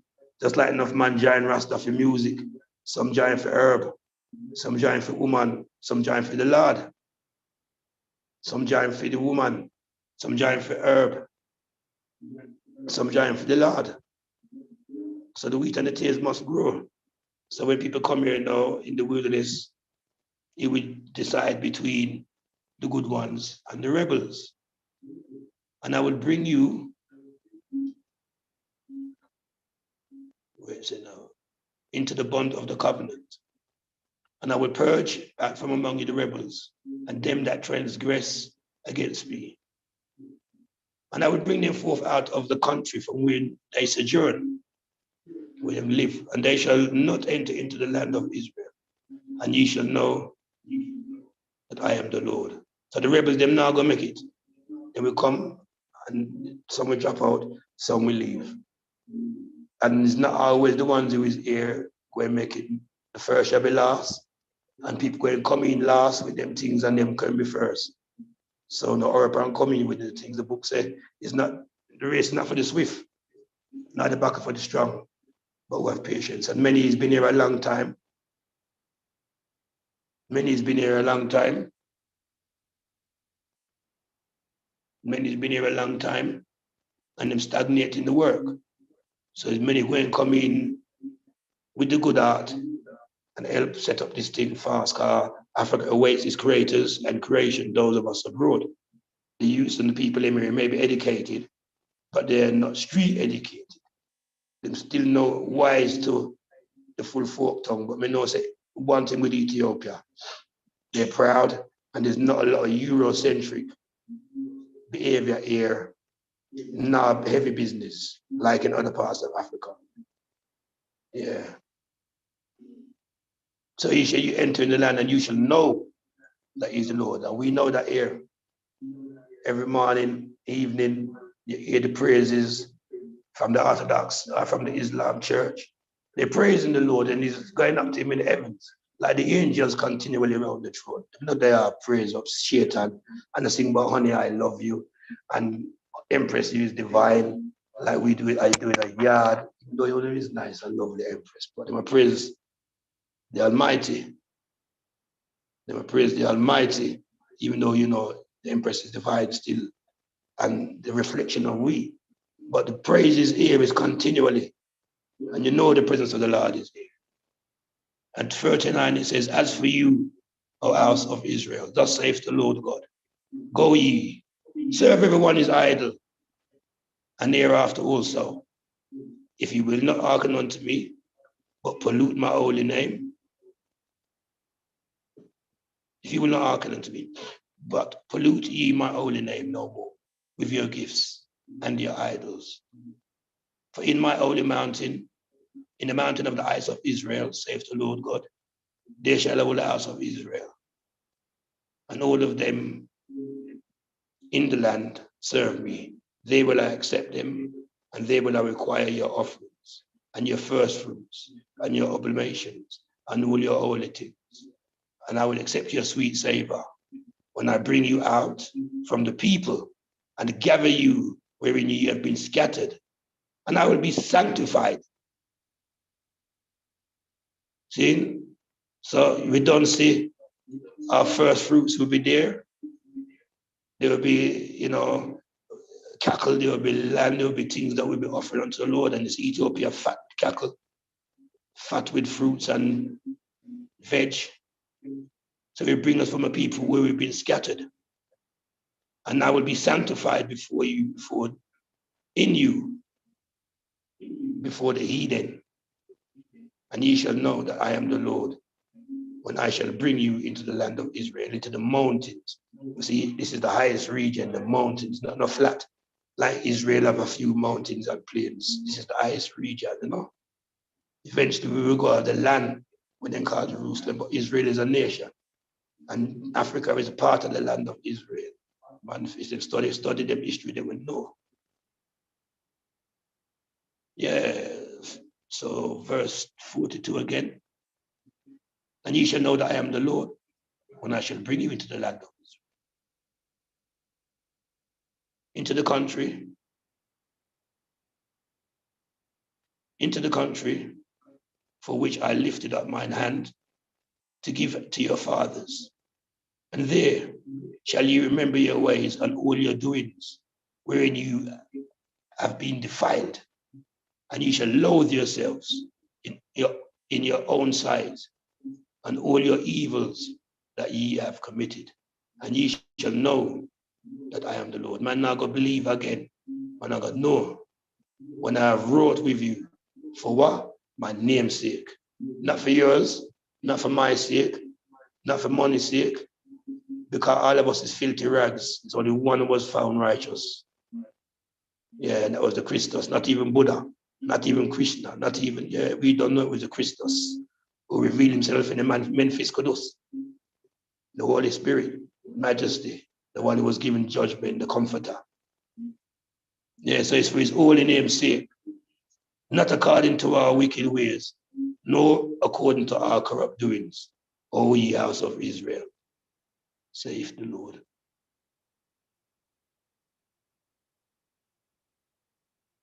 So the Lord just carry on, or he should kindle a fire in the north, in the south, in the west, and we don't see what? The fire burn. Bob Marley tell them about the fire.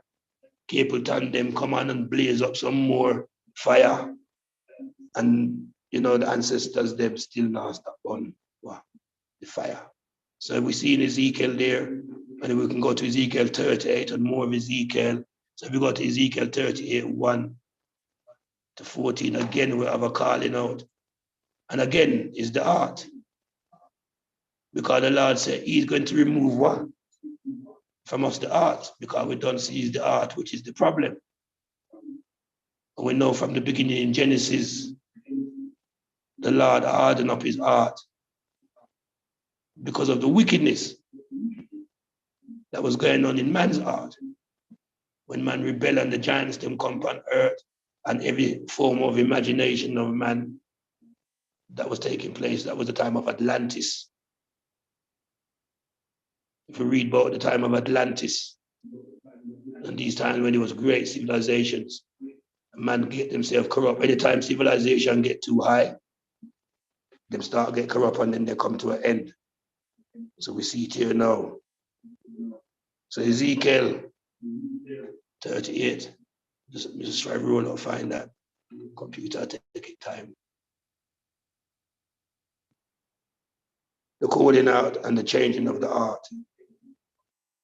So the Lord repented his heart in Genesis again when he put the rainbow in the sky, which I said them guys, them go take down, and the rainbow was a sign to show that it would never flood the earth again. Can never like what him see with the dead bodies and everything after. And Moses, Noah had to go clean up with him son them, burn and dispose of. So this time fire, cleansing. So now 38 go talk and says from verse 1, and the word of the Lord came unto me saying, Son of man, set thy face against Gog, the land of Magog, the chief prince of Meshach and Tabal, and prophesy against him, say, Thus saith the Lord God, Behold, I am against thee, O Gog, the chief prince of Meshach and Tabal, and I will turn thee back and put hooks in thy jaw. So that means you're going to hold him, you put hook in a jaw, you hold something back.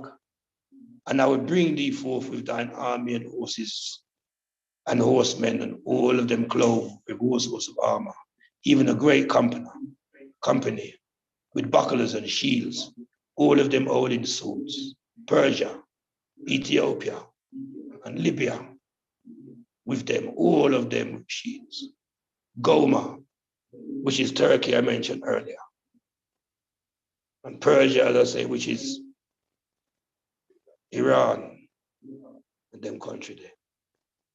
All his bands and the horses of Tagamuth, the north quarters, and all these bands and many people, be thou prepared and prepare them thyself.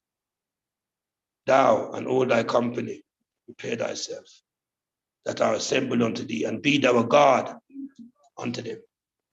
So we see now after World War II, Russia rise up. Because I remember in World War II, there was horsemen, you know. Yeah, we still use tank and there was still horsemen in the battlefield. The king was on his white horse. Saggle the horse, make the king ride on it because the horse is white and the horse is slick. So that's the other one who will go ride on it. Yeah, His Majesty. Ambassador, for sure. Yeah, the original third tribe of Israel, MC, them lyrics, they used to inspire me back in the days, still today. Give thanks to the tune ambassador. Saddle the horse, make the king ride on it. Yes. Because horses was needed in a world war. And we see Russia was there to defend. And these countries which is mentioned, he was a guard unto. The same thing we see when, who was here now? Mengistu. He was a guard unto Mengistu. He was a guard unto many of these countries within the Arab diaspora. He was a guard unto them. So, Ethiopia, Persia, you know, we see them with him. Also, we see Turkey, China, everything line up. So he's a guard unto them. And when we come to verse 8 now, now it says, and after many days, so time now span, in the latter years, the last days, thou shalt come into the land that is brought back from the sword and gathered out of many people against the mountains of Israel, which has always been waste, but has been brought forth out of the nations, and they shall dwell safely. All of them. So as the Lord called me out, like the calling out is coming, and the great one to come still. As we are dwelling safely, planting up with land. That's why I say get involved in this land project. So as we here within this time coming up over the next couple of years, gathered out of the sword, come back in the mountains, the land that is brought from the waste, you see it building up now. And we all dwelling here safely. Thou shalt ascend and come like a storm, Thou shalt be like a cloud to cover the land. Thou and all thy bands, and many people with thee. So we see Russia now moving forward, going to take over parts of Ukraine and other parts, and then go and challenge the rest of the world. Them fake Christians who have them funny guys and funny ladies in the church. Them things now go on in the Orthodox Church. And he's part of the Orthodox Creed. Verse 10. Thus saith the Lord, it shall come to pass that at that time shall things come into thy mind, and thou shalt take thy evil thoughts. And Russia will rise up and say, ooh, I will go into the land of unwalled villages, and I will go to them that are at rest, that dwell safely. All of them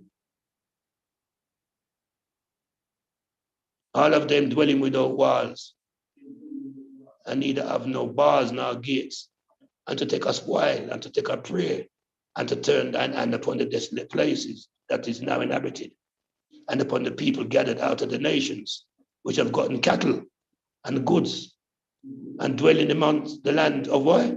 Sheba, and Dedan, and the merchants of Tarshish, and all the lions of them, where say, what? You come for take a spoil? A rob, you come for rob? A drape, you come for drapery? Yeah, because now you have no food because of the shortage and the famine in the West, because of the disease in the cattle and chicken, and the flood, and the lack of food, and Ethiopia, them were run to like in a World War II, when the Queen gave the Queen a couple of ship of food, enough man don't know them things. I've talked about Ethiopia was a starvation. Lord. So we are going to tell them when they come to take a spoil, come for drapery.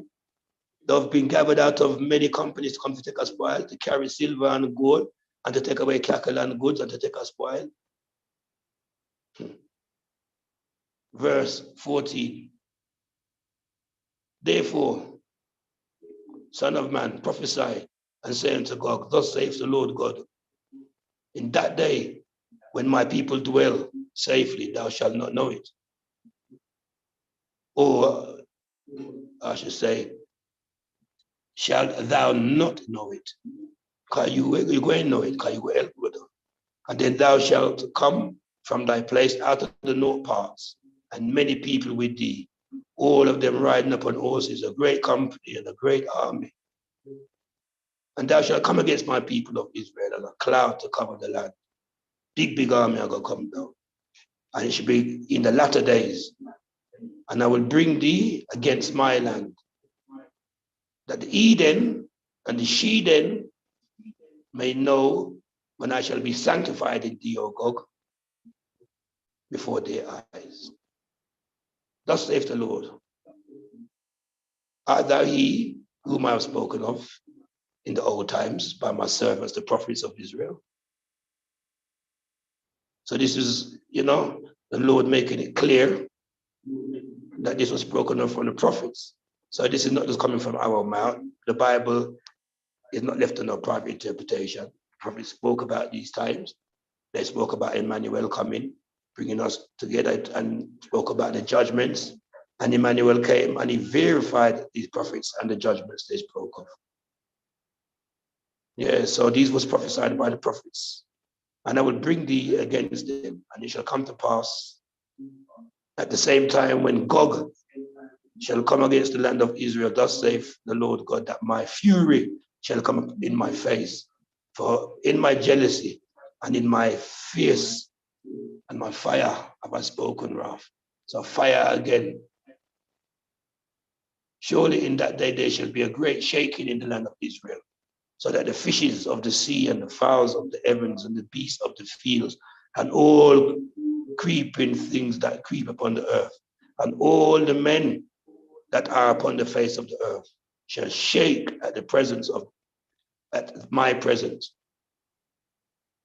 So every little thing, every moving thing, every fish, everything shall shake at the Lord's presence.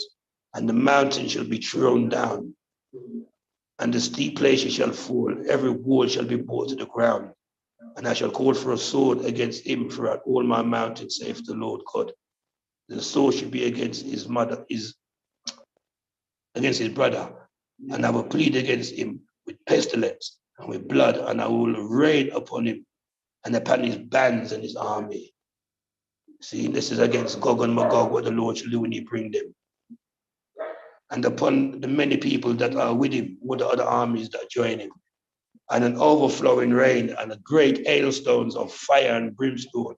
Thus will I magnify myself and sanctify myself. And I will be known in the eyes of many nations, and they shall know what? I am the Lord. Yeah, so that change is coming. Invest up in your land. Get yourself ready before the great calling out. Because man fell from the grace of God through his own imagination of his heart. And he grieved the Lord's heart, as I said, so he brought the flood.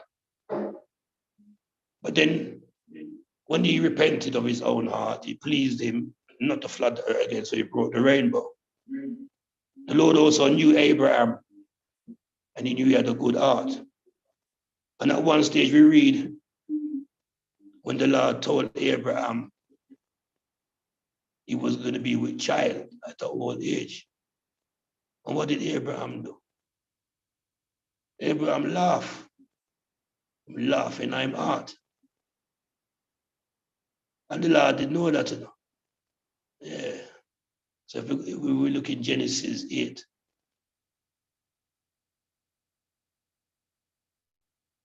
when the Lord tell him about offering, and we go to verse 21, and the Lord smelled a sweet savor, and the Lord said in his heart, I will not know that is one for the rain. Hold on. When the Lord said, when Noah offered him sacrifice, he said, will not curse the earth again. See? But in chapter 17 of Genesis, when the Lord said from verse 15, and the Lord said unto Abraham, as for Sarah thy wife, thou shalt not call her name Sarai. Her name was Abraham before they changed to Abraham, father of many nations. So Sarai name changed to Sarah, shall be her name. And I will bless her and give her a son. See, and she shall be the mother of many nations. That's what it means. Abraham was the father, Israel was the father of many nations, but Sarah, mother of many nations. Kings of people shall be of her. Then Abraham fell on his face and laughed and said in his heart, shall a child be born unto him at 100 years old, and Sarah at 90? But the Lord knew Abraham heart, and the Lord tell him first, you know. So even the Lord, he's very much aware when we don't know that him know, but him know what go on in our heart. So anything we ask for in truth and in righteousness, the Lord, anything we ask for in truth and righteousness, the Lord will give unto it. You know, coming from the heart. And if the heart is dealing with pure, kind, and true, you know, it's from the heart. So because Abraham was a man of integrity from the heart, again, the Lord said, he blessed him to be the father of many nations. And we see also, again, with the outcome we mentioned a bit last week, when Pharaoh's heart was hardened. Pharaoh knew the Lord, like many of them did, but the Lord make it clear at least 15, 20 times within Exodus how the Lord hardened the heart of Pharaoh. So again, you know, to make examples of things, heart in relationships sometimes can be hard. Your partner, a child you have, can be going against something that you like, I would wish, pray for. And it's there again a test on the heart. They could be hardened against you for a purpose. You know, your child, your lover's heart could be hardened against you for a purpose. But once you open it to the Lord, you know, the heart will find its ease, you know. So now, Aaron, the last touch of heart for this week, wore on his breastplate the 12 stones of Israel. And these were kept close to his heart. when we were building the temple, everybody came with a willing heart. Women came with the wisdom from their heart to weave from goat's ear and other things to build up the temple. He filled many of our hearts with wisdom. Just like with the 12 tribes, we see the giving.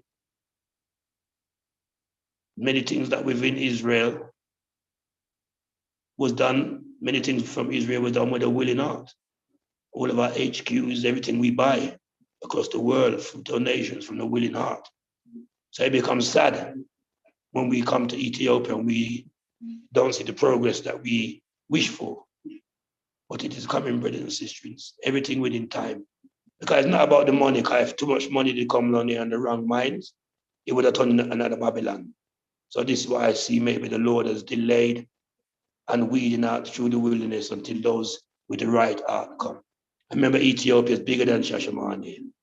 There's the continent and there's other parts of Ethiopia. So with this land investment, some of it is in Goba Valley, some of it is in Alba Minch, some is in other places not far from Shasha. But the whole thing is having an asset, not a liability, as we spoke at the beginning, not a house, not a car. Anything you spend out on and have to maintain is a liability. So the land is going to give you a yield of 50% every 3 months on your money. The land is a franchise that belongs to you. The land is a franchise that you have certain rights over for a given time, which is renewed after a given time. The land is given to the growers at a given time by the government also, which is renewable. So the breastplate of the heart must be functioning in this time with Christ. And the 12 stones that were worn by Aaron, representing the 12 tribes of Israel, were worn close to the heart as a representation of Christ to come within this time, which he did come representing the 12 faculties and the 12 powers of man, seeing that represented the article function. So when we go into Proverbs, which we're going to cover next week on some of the Psalms, we're going to see how within the heart, there's a lot of treachery and a lot of evil. And if a man doesn't cleanse his heart and open his heart to the Christos, if a man don't cleanse his heart and open his heart to Christos and bringing love in this time, there's going to be weeping and wailing and gnashing of teeth. Man's heart's going to fail him for fear. Man's going to see his hopes and aspirations crumble before him. But upon a solid rock we stand. All of the ground is sinking sand. So what I'm going to play for you right here now, just before we finish off, is a video from the book I mentioned earlier, which because it didn't mention to me years ago, Rich Dad, Poor Dad. Just giving you a quick breakdown again about how to convert a liability, how to convert a liability into an asset. All right, so just be with me here.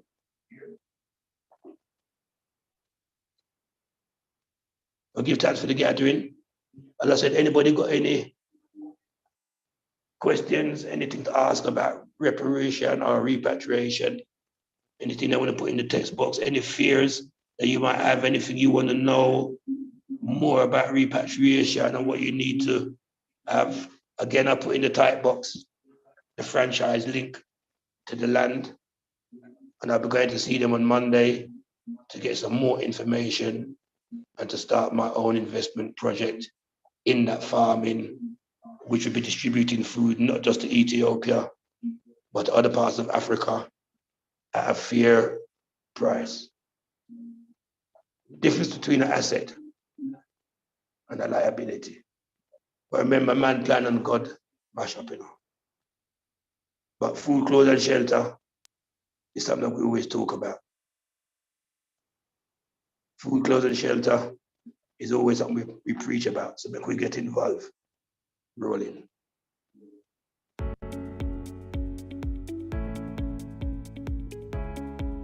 So welcome back. It's Robert Kiyosaki with my dear friend's daughter here, Alexa. And we're talking about millennials and money, and we've gone through some lessons. I don't know how many anymore, but let's continue on with another lesson here. And so we were talking about your assets and liabilities, right? Yeah. And when you read Rich Dad, Poor Dad, and I said your house is not an asset, what did you think? Well, I think that's a conception that many people believe, but as you demonstrated at the last seminar that we went to in Argentina, my mom had her properties and she converted them into assets. Correct. I think it just depends on what you do with it, and it would be great if you could show us how to turn your house into an asset. It's really fundamental. So if I could go back, I probably covered it earlier, but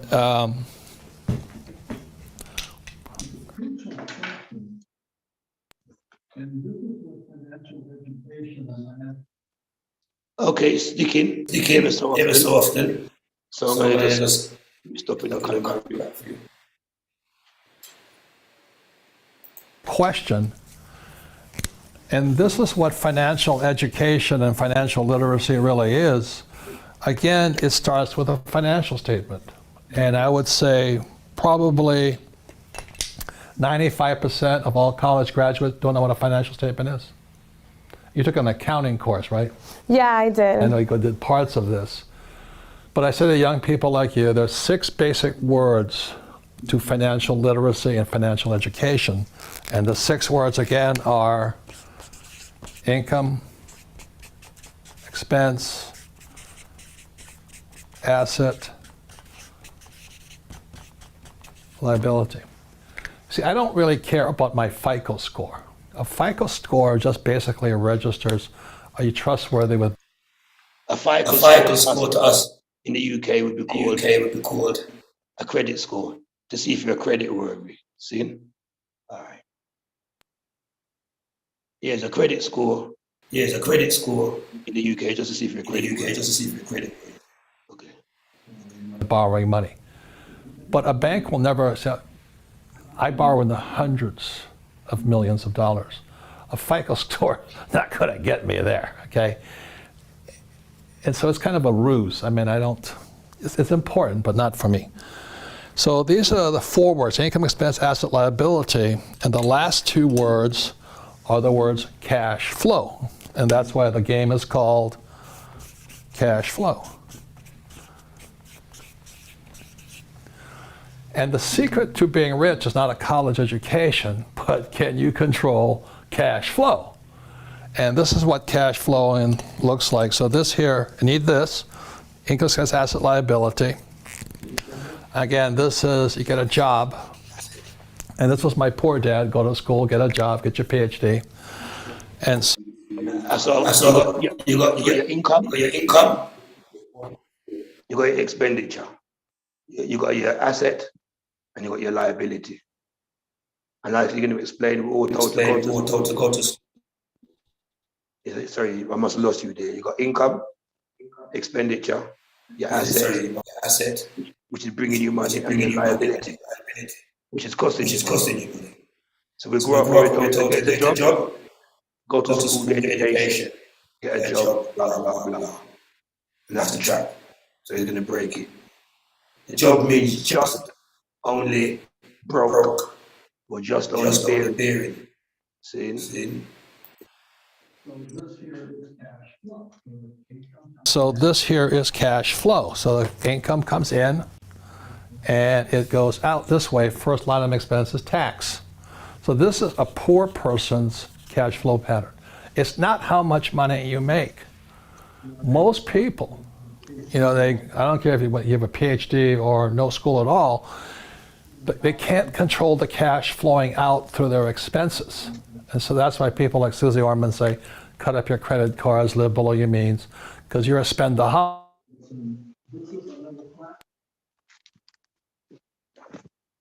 Yeah, so it's not there. So poor people work to pay taxes. Basically, you get me? So all your money you earn goes out in food, goes out in taxes. And then you run back to make more money, go and pay more expenses. Getting a job, education. Last person's cash flow pattern. And this is a middle class person's cash flow pattern. And this is where the house comes in.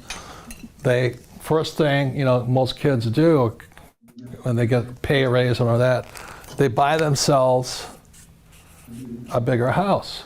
Oh, my house is an asset. Now, who tells you that? Your real estate agent, of course. Yeah. Right? Because they want to give you this false sense of security while you're getting screwed. Exactly. But when you look at what happens with a house, a personal residence, something I live in, the money comes in and goes out, and yeah, sorry, got you there. Yeah, couldn't stop again. Financial advisor tells you your house is an asset because he's making money from you.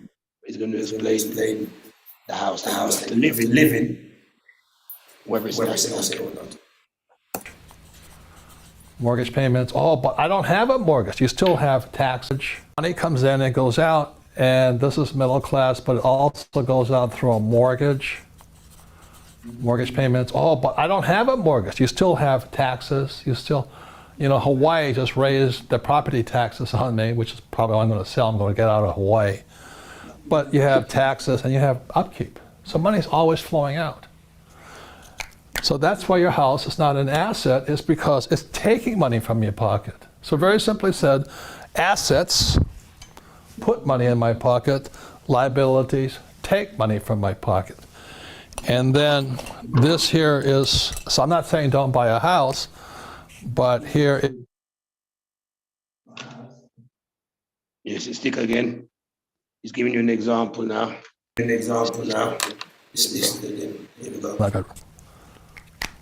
And I started when I was 25, bought my first house, and it was an apartment, it was an investment property. I didn't live in it, I rented it out, and it put money in my pocket.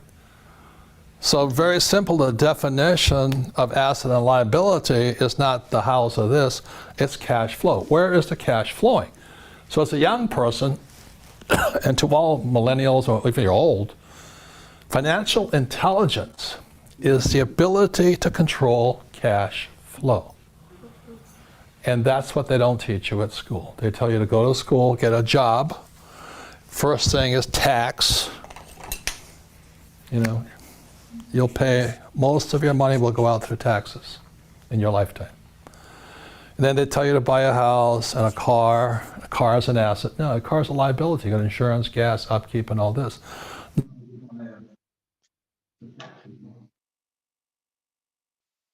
Yep, so house, car, liability.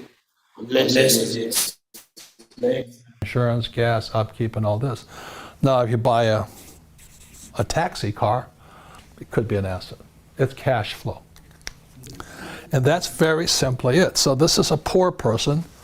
Money goes out. There's a lot. We just interviewed some National Football League players who make millions of dollars in their 20s. And most of them are broke in 2 years because they can't control cash flow. Intelligence, IQ, is can you control cash flow? Not your college degree. College degrees are important, but they're not going to teach you this. So the cash flow game trains you over and over and over and over again to get your money in here to get cash flow this way. So I started with this. It cost me $18,000. I paid for the credit card and I put $25 in my pocket. Okay. So imagine. And then time the man could have buy a yard with money in borrow. Internet, wake up. Yeah, man could have buy a yard, money you borrowed, for example, from a card, and utilize that yard as an asset. Instead of change from the money that you borrow. Watch it. It's an infinite return because 25. I paid for the credit card and I put $25 in my pocket. Okay. It's an infinite return because the cash flow paid for the mortgage, it paid the expenses, pays the operating costs, and I still made $25. Kim's first deal was the same. Hers wasn't $18,000, it was $50,000, $45,000. And they put $25 in her pocket. But Kim now owns 6,500 rental properties, and she pays no tax because the income comes from here. If you have a job, you pay tax, but income, the rich get richer because when you have asset income, taxes are less. Okay, so your asset pays for your asset. Your asset pays for your lifestyle, your income. And it doesn't touch the actual asset. The asset is still there. It's just interest from the asset. Whereas a poor man work for his dinner. Yeah, instead of the asset to pay for his income, his work to pay for his income. Also, middle class. They use their liabilities, which is the house and things, to remortgage, take more liability. Instead of buying more houses to rent, for instance, or land to farm, which will always be there and will produce a yield or rent that will be given to you now as an income. And then your assets will always be there. Land, property, food, clothes, shelter. Yeah, you have your industry, making clothes. With those three things, everything else in life is a risk. But business containing food, clothes, shelter will be the last tree to demise. Invest in those assets. Rolling on. You can get it down to zero if you want, but that's financial intelligence. But can you control cash flow? Okay. So say it again, assets what? Assets put money into your pocket, liabilities take money out of your pocket. And so as a young person, you just focus on that. So when you're buying a new house, you gotta say, is this gonna take money or put money? You buy an apartment house, is it gonna take money or put money? That's it. It's cash flow. Six most important words for financial intelligence and IQ is income, expense, asset, liability, but it's really cash flow. Now, if I could bring up a more horrible subject, is do you think people can be assets or liabilities? I think they could be both, to be honest. So for... All right, it just reads again, So assets and liabilities as people. This is interesting. To be honest. So for most young people, they fall in love, they get married, they have kids. Is a child an asset or liability? A child is definitely a liability. Now, I'm not saying don't have kids, but you gotta think, the kid is expensive, and they don't get cheaper. They get more expensive every year. Then they go to college, and then it gets even more expensive. So a human being, and that sounds horrible to all the socialists and communists out there, but the fact is. But Josie Wales made it clear, your children are your old age pension. Because when you get old and your face look funny, and come over your yard with your pocket of money, your children are your old age pension. But you have to look after them and read them good still. Yeah, for that. But people can be an asset sometimes. Majority of the time is liabilities. All right, hold on.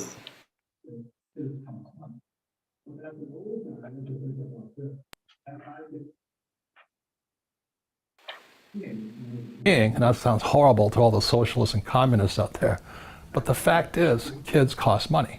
But as an old guy, I want you to think about this. As I get older, as people get older, family members become liabilities. So I have a friend whose mother thank God she had long-term, I don't know what they call it, but they just canceled it on her. She can go to a old age home, and I think the price is $18,000 a month. So that if, as a young person, as your parents get older, the question is, can I afford to spend $20,000 a month on my mom or my dad's long-term health care? Yes or no? No, not right now. No. So, and this is going to happen to my generation. Many people don't realize. Yeah, many people don't realize. I was working for the funeral place in London. Many of my age group who pass will never have no insurance. When they pass away, they never have no insurance. So enough don't have no money to bury them. And then they become a liability to the children that are left behind. We have to run, go find money now. Because we never put down the asset. Enough we juggle, enough we run from job to job. Some never get education. And now the youth get take over things. And enough men ain't got nothing. And they dying. Women are not more stable. They work with money because they have to look after the youth. But enough of we as man. All right, last week, last week we have danced Shashi. Love the dance, Ruben dance. Not to put it on them lovely yard. And a bridge when you come on the dance, they look poorly. And by the morning, we wake up, we hear the bridge, gone to the forefathers, cross over, we have a kidney issue. We're only there for 6 months or so from the. But again, the man them have to look after themselves. We need the man them have to look after ourselves. A bit better. And when we leave now, because we don't have no freezer, no body amongst we as Rasta, we have to bury a tree there, like the Ethiopian and them do, and the Jew them. But we don't want them to have the process. Family abroad want time for grief. So we had the funeral in Shashamane Monday. And we're going to pray.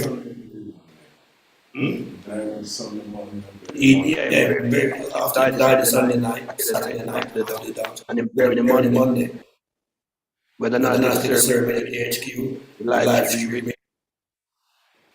And then we went from there to the 12 tribe graveyard, or the rest of the graveyard we have, which still need work, need fence up and things. So these are the issues that we're working on. The amount of funds they raised, which they was working on that now. But it was sad. But still at the end of the day, you know, the Lord give, and the Lord take away. So we have liability from young till we get old. If we don't have an asset, back we up. Relieve pressure. This is why the land is important. I'm pushing forward. Those invest before the world closes. Yeah, at least you have somewhere to come. When the world closes, when that driving out come, we read about it in Ezekiel. But their brothers or sisters' kids and all this become liabilities to them. So as a person is fairly well off, I'm and Kim and my friends are thinking about two-legged liabilities. So I know today that if my sisters become ill, I'm the one with the money, and it's my responsibility to pay for them. Same as my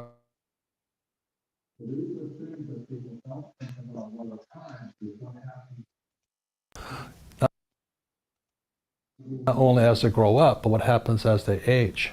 Statistics show the average person, like my generation, let's have $1 million, 80% of that $1 million will be gone in the last 2 years of life because medical expenses go through the roof. And today insurance companies are canceling, I forget the name of it, but my friend's mother, it was just canceled. So he doesn't have $18,000 a month.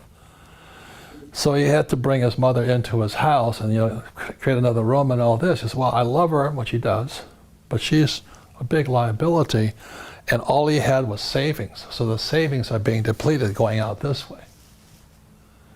Okay, so but your question about houses and people, but people are assets and liabilities.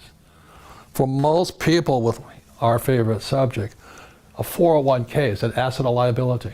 From what I've learned from you, it's definitely a liability. Or an IRA?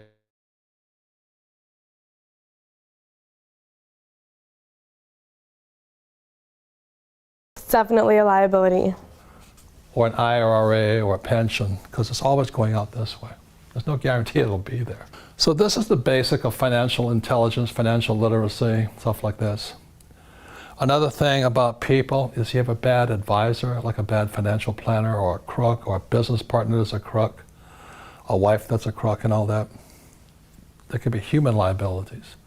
I have 2 friends right now who just joined the $1 Million Club. Okay, they married beautiful women, got divorced, and the woman is now costing $1 million a year in alimony. So their beautiful wife and the child support, it's $1 million going. And she's only 40 years old, so she has a whole pile of boyfriends, but it's costing him $1 million a year for her boyfriends. I said, I want to be her boyfriend. Not really, you know. Oh my goodness. That makes sense to you? Yeah, it makes sense. Financial IQ is, can you control cash flow? IQ means how big a problem can you solve? So if, like my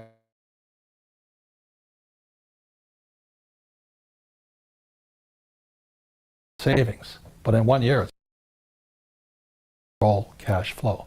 IQ means how big a problem can you solve? So if, like my friend whose mother is now costing him $18,000 a month, well, thank God he has about $100,000 in savings, but in 1 year it's gone. Yeah. That's not high IQ. But for myself, $18,000 a month, I can go make that much cash flow pretty easily. Yeah. Okay. So when you're like in your 20s, you're thinking, well, how am I going to make, let's say, by the time you're probably $100,000 a month to take care of my parents? Because like it or not, it's cash flow and they become liabilities. And the problem is getting worse because the bond markets are not providing income. So many insurance companies have to renege on their promises to provide the cash flow to take care of our loved ones. The same as medical. Wow.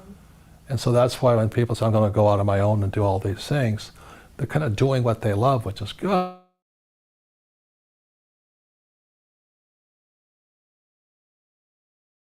Yeah, so your medical issues and other things going to come into life. That's why you must keep exercising and keep fit, let me tell you. So you have less drinking of herbal tea, taking a washout, eat deworm, and these things, so that you have less problems as you get on. Man in the Bible live to walk up 100 years. So remember them things there, you know. It's the West with the stress. When you're here, you can slow down. I've taken time to do a lot of things because I'm not rushing like in the West, to eat better, to rest better, to study better. We're forever rushing in the West and following what we watch on the news and listening to the areas there.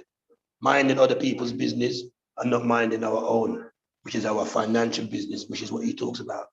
Minding your financial business and your money's running, and that way your life better. Keep your peace and your good health.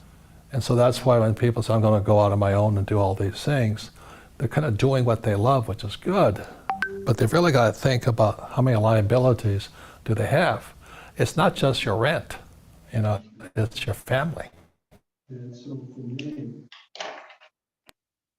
Sticking again, sorry.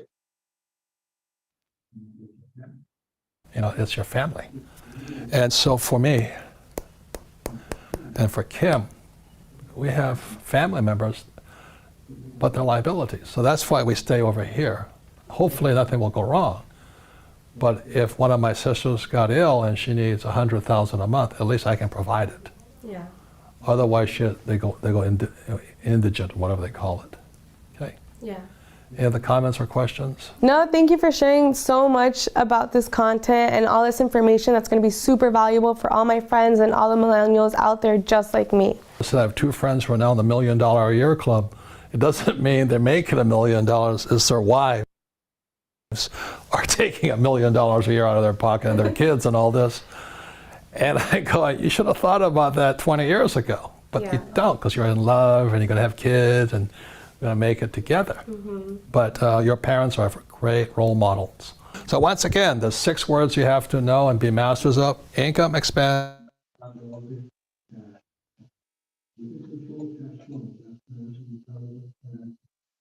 You have to know that your parents are great role models. So once again, there's 6 words you have to know and be masters of. Income, expense, asset, liability, cash flow. You can control cash flow. That's financial intelligence, financial IQ, and financial literacy. Okay? Okay. Yep. Thank you for tuning in and listening today. Financial literacy. So about the Christ kicked on the table them money changers. They never had assets. They might work for job. You have an asset now, you wouldn't be in the temple of sell upon Saturday. Asset would have take care of it. Now you have your sheep, you have your cow, you have your goat, them sit down and you know you have sell that money put down. Livestock in Africa is an asset. You know how much grands a cow cost. You know how much for your sheep and all them things there. And we see them get slaughtered up on the roadside and the skin that they leave, the skin they all for making of things. Yeah, so we as the diaspora, Africa awakes its creators and creation. We read these things. So what? We're not coming here to really look for work. We should be coming here as employers with industry, with ideas to set up cottage industry, whether it's clothes, whether it's restaurant, whether it's import and export. We have the Lumi. It's not hard to go online and do a small business course just to learn about cash flow.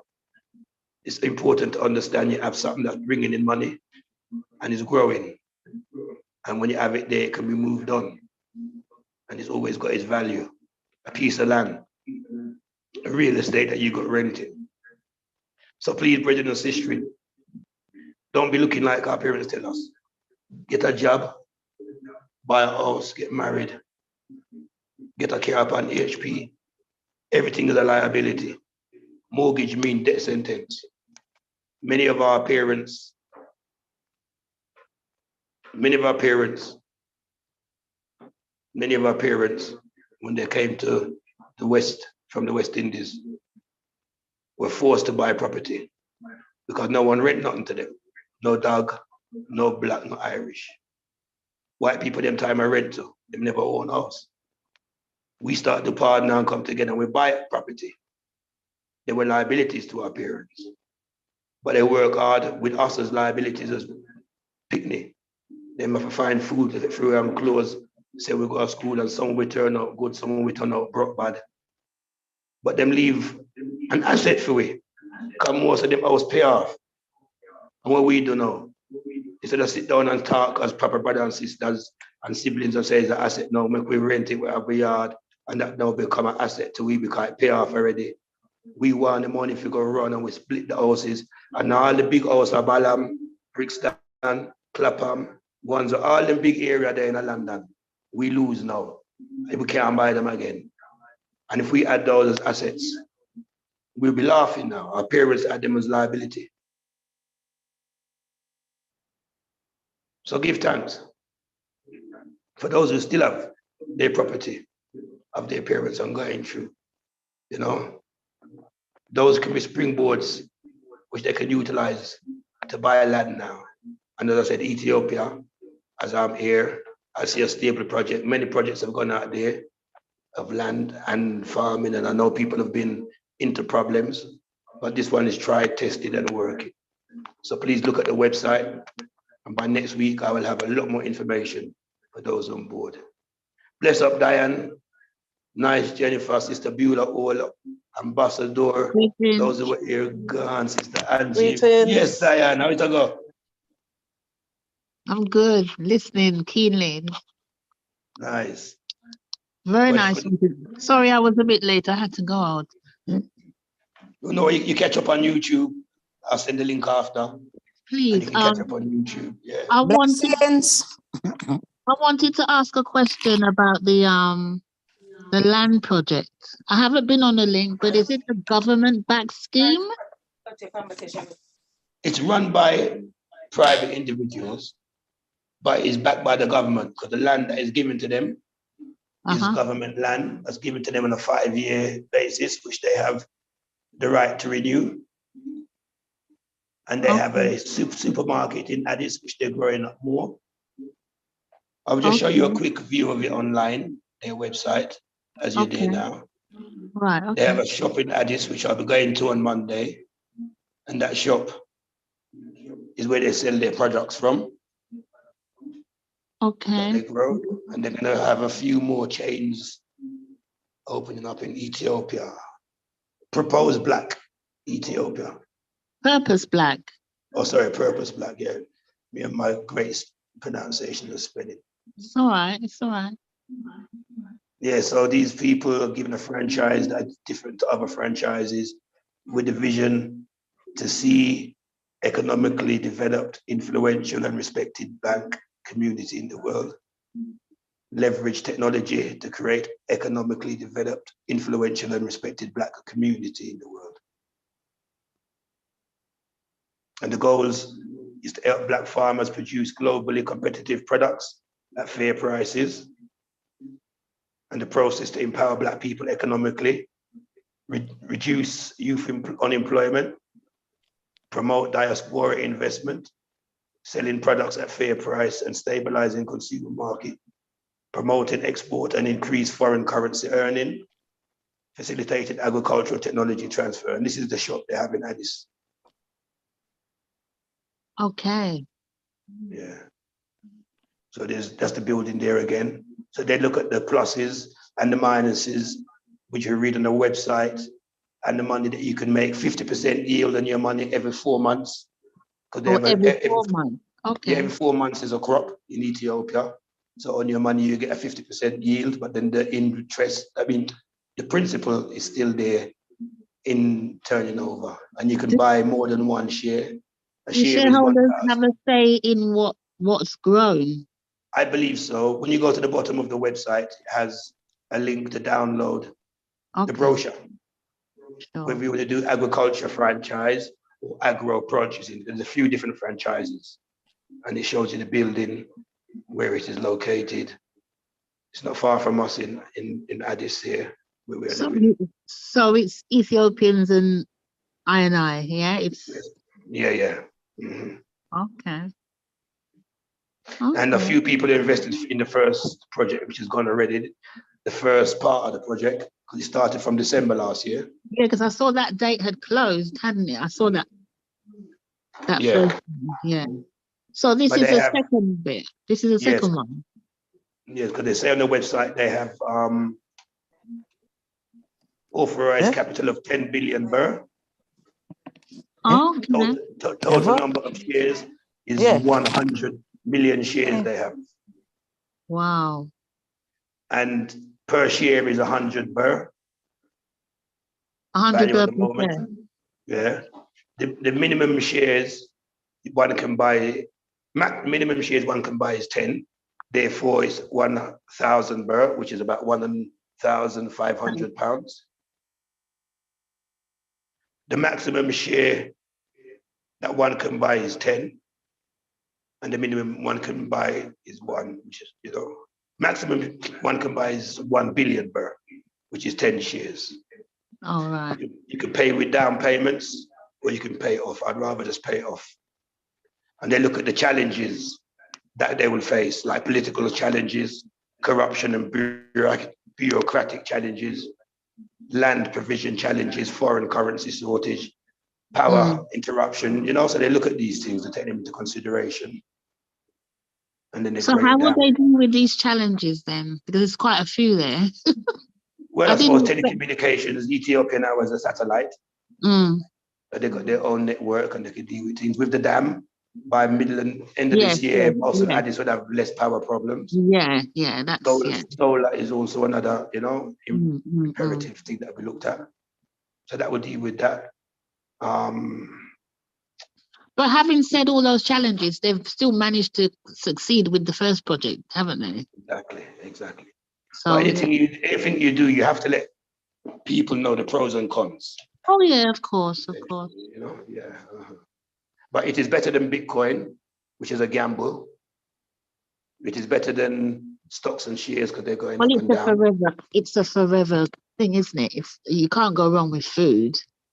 That's right. Food, And you clothes, can and shelter. incorporate clothes. You can incorporate loads of things within that. It's lifestyle, so you can't really go wrong with it. And you can actually see the product before your eyes. Okay, it did look like my one did crash just now, but it come back. Okay. Ambassador Yasmin, come in late. Good to have you on board. You can get the catch up still online. Yeah. Yes, Sister Diane. Brother. Yes, Sister Beulah. Yes, blessed day. I full joy everything today. Give thanks. Greetings, Sister Yasmin and Sister Beulah. Greetings, Sister Diane, Sister Yasmin. Nice vibes, Brother JP. Very nice. Man, so you see how we showed, I don't know if you saw Diane when I showed the video of the New World Order and how Russia is come to take over the New Order with the Orthodox Church against the Catholic Church. It's going back. I watched everything today. I didn't miss a thing today. I saw it. I think when I came in, it was halfway through. If you can send me the link, then I can see the whole thing because I didn't log on at 3. No worries out of that. So basically, it's making it clear the Orthodox Church is against the vaccine, against the passport, and against and what Russia's coming to do, smash up the fake Christians, the man who are marrying man in a church. But you can see the way it's going. You can see the way it's going, really. It's good against evil. It's good against evil. That's right. You can see the way it's going. You have to hold firm to what's right. You understand me? For real. When you read and you understand, you're not troubled. You can see what going on, man. Yeah, man, you're not troubled at all. You just pray that you don't get caught up with them. And as I mentioned last week, they found so many labs with different germ warfare backed by America within Ukraine. And then they found underground some little place with picnic, but them are trained as hybrid mercenary soldiers. Time and skeleton in it. So spiritual wickedness are going over there. So them times soon run up, man. They're desperate. They're grabbing at straws. Them times soon run out. They're not gonna succeed with nothing, but we have to come out, you know. Fast. You understand me? No, you understand me, the reality is staring us in our face. Check it. Right look now, on the shop them, Beulah. You go in on the shop them and you know see say, no, go on. It's evident. Why them empty? Them empty or the prices are high? Which one? The prices. The price. And what you need, you can't get it, innit? And you know what else is happening? The oil. They're blaming there's an oil shortage apparently because the takeaway shop them, enough of them stop sell the fried chicken because them say them going at the warehouse and when they used to spend £2 for a gallon, now it's £20. So they can't make the money off of the chicken. So them do the grill. Yeah, but that is what's going on. They're blaming the oil shortage on the war. But wait. You know, and the chicken price gone up. They say them can't afford to buy the fried chicken. They're about to kill off the chicken because Russia. The chicken don't come from Russia.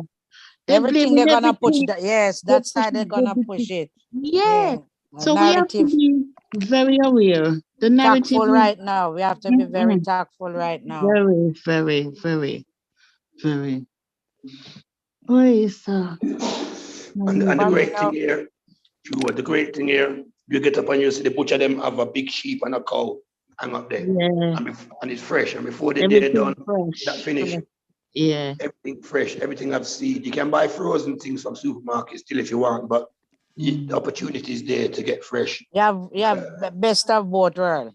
When I drink my buna, my coffee, I buy the powder, put it in a little Ethiopian coffee pot, put it on my fire and my clay pot, and brew me little coffee. No instant thing again. Nice, healthy. Yeah. Yeah, that coffee is Listen, nice. The Ethiopian coffee, nice, man. Instant coffee in the jar is about very nice. 3 times the amount for a nice big bag of coffee that would have last you a month. And that little Yes, jar, me, 3 you times show the off amount as much. Me soon squeeze. come in and don't worry yourself.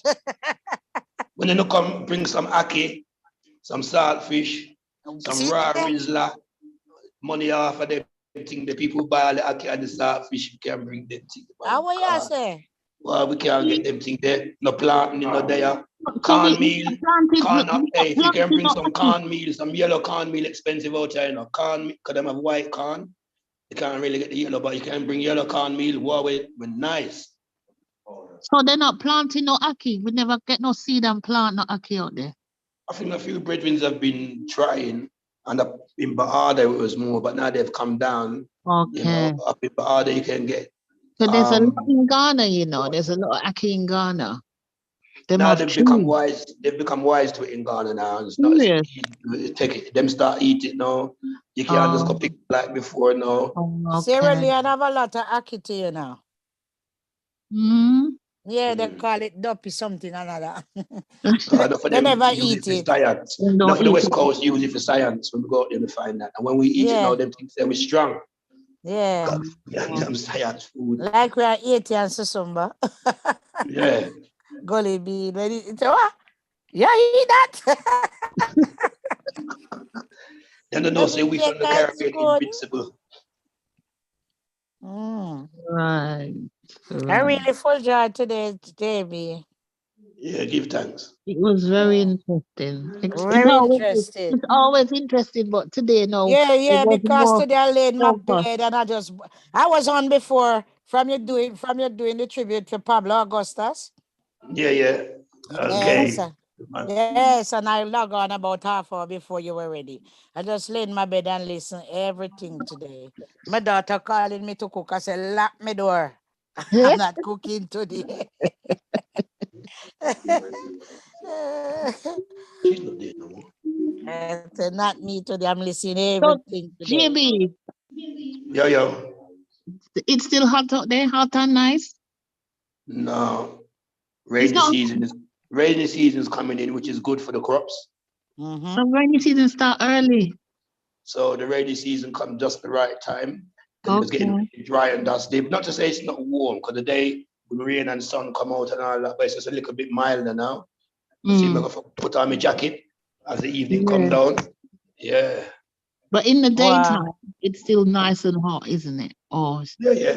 20 odd degrees. Not care how it got die and it better die. That's the way it's hotter now, yeah. So you could have did it, yes. I don't like because this I check the weather every day, you know. This time of the year, look how it's going with us. Listen, after drafting a big coat last night, I said, no, sir. I don't put on the coat. It's cold, man. Very cold. For April, isn't it? It's very cold. It's very cold. That breeze, and in yes, and that cramping thing like you're gonna get some snow. Right. Oh my God. Very cold. The sun is shining, but it's cold. Get this. Today wasn't too bad if you're walking in the sun, you know, but if you go in the shade, it's cold. So Ambassador the First, how you do, my lord? Blessed to have the iron board. Yeah, man. Perfect love, King. Yeah, man, or make your way down, you know. Come down and come get some good remedies down here and come sit in. We have space for the eye. Come take a few weeks. Break, man. Fright them. Visa, you can get to the airport. £400 a flight. Don't need no vaccine. We live 20 minutes from the airport. Come pick it up, boom. And the nice. God have mercy, God, JB. Isn't it right by the? So how much bedroom you have in it? A mansion, 4-bedroom. 4-bedroom, but 2 of them need fix up still. When I know cash flow still, so we're slowly fix up the 2. Anybody come in, really? I was only guessing, you know. Guess me, I guess. Well, your Irish giving you right directions. Yeah, man. Spirit, man. Spirit. 4-bedroom, a big living room, and a big kitchen, but enough fittings in it, so we might use that for Cool Eye Studio. Right. And we have a small kitchen outside, which is serving kitchen, so we just use that. Right. Yeah. And me have my little place at the front for my studio where me there, you know. Some little guest in the front room. So. One JB, Missy say you down there live large, you know. Yeah, but it's not easy. I need to get something coming in because my little asset, I turn in a liability now. We need fiscal. Oh my God, no worry yourself. You can't let it get to the point where you have to. No worry yourself. The Lord will because provide. This is why everybody goes Shashamane, you see, because Shashamane, spend less money at Shashamane. But when you're in Addis, you spend more, you know. So yeah, we have to be very mindful. And you know, I'm just looking for a few bits of work here. I've had a few small jobs, so just to watch, yeah. But with Did you the see land, Diane and Joy? Did you get to see Diane and Joy? yes, they had a meeting a few weeks ago in Addis, the Bahada crew. How are they doing? And it was good to see them. They look well. Diane looked exactly the same. Bring on next feedback Diane to me, not Nish. changed. Joy put on a little bit. She still look bubbly, but Diane ain't changed in shape. Bless. Hail them up for me when you see them again, please. We had a big meeting with at least 160 people in Addis. Wow. So tell me, how comes there's two houses, like Shashamane and Addis? I didn't know we had two houses. All right, hold on a second. I'm just going to stop the recording. Yeah, because we are talk. Yeah? Yeah. Let me just stop the recording. Hold on. I just thought about it. Isn't it? You know, me love ask questions because I need to be informed. Yes, I go.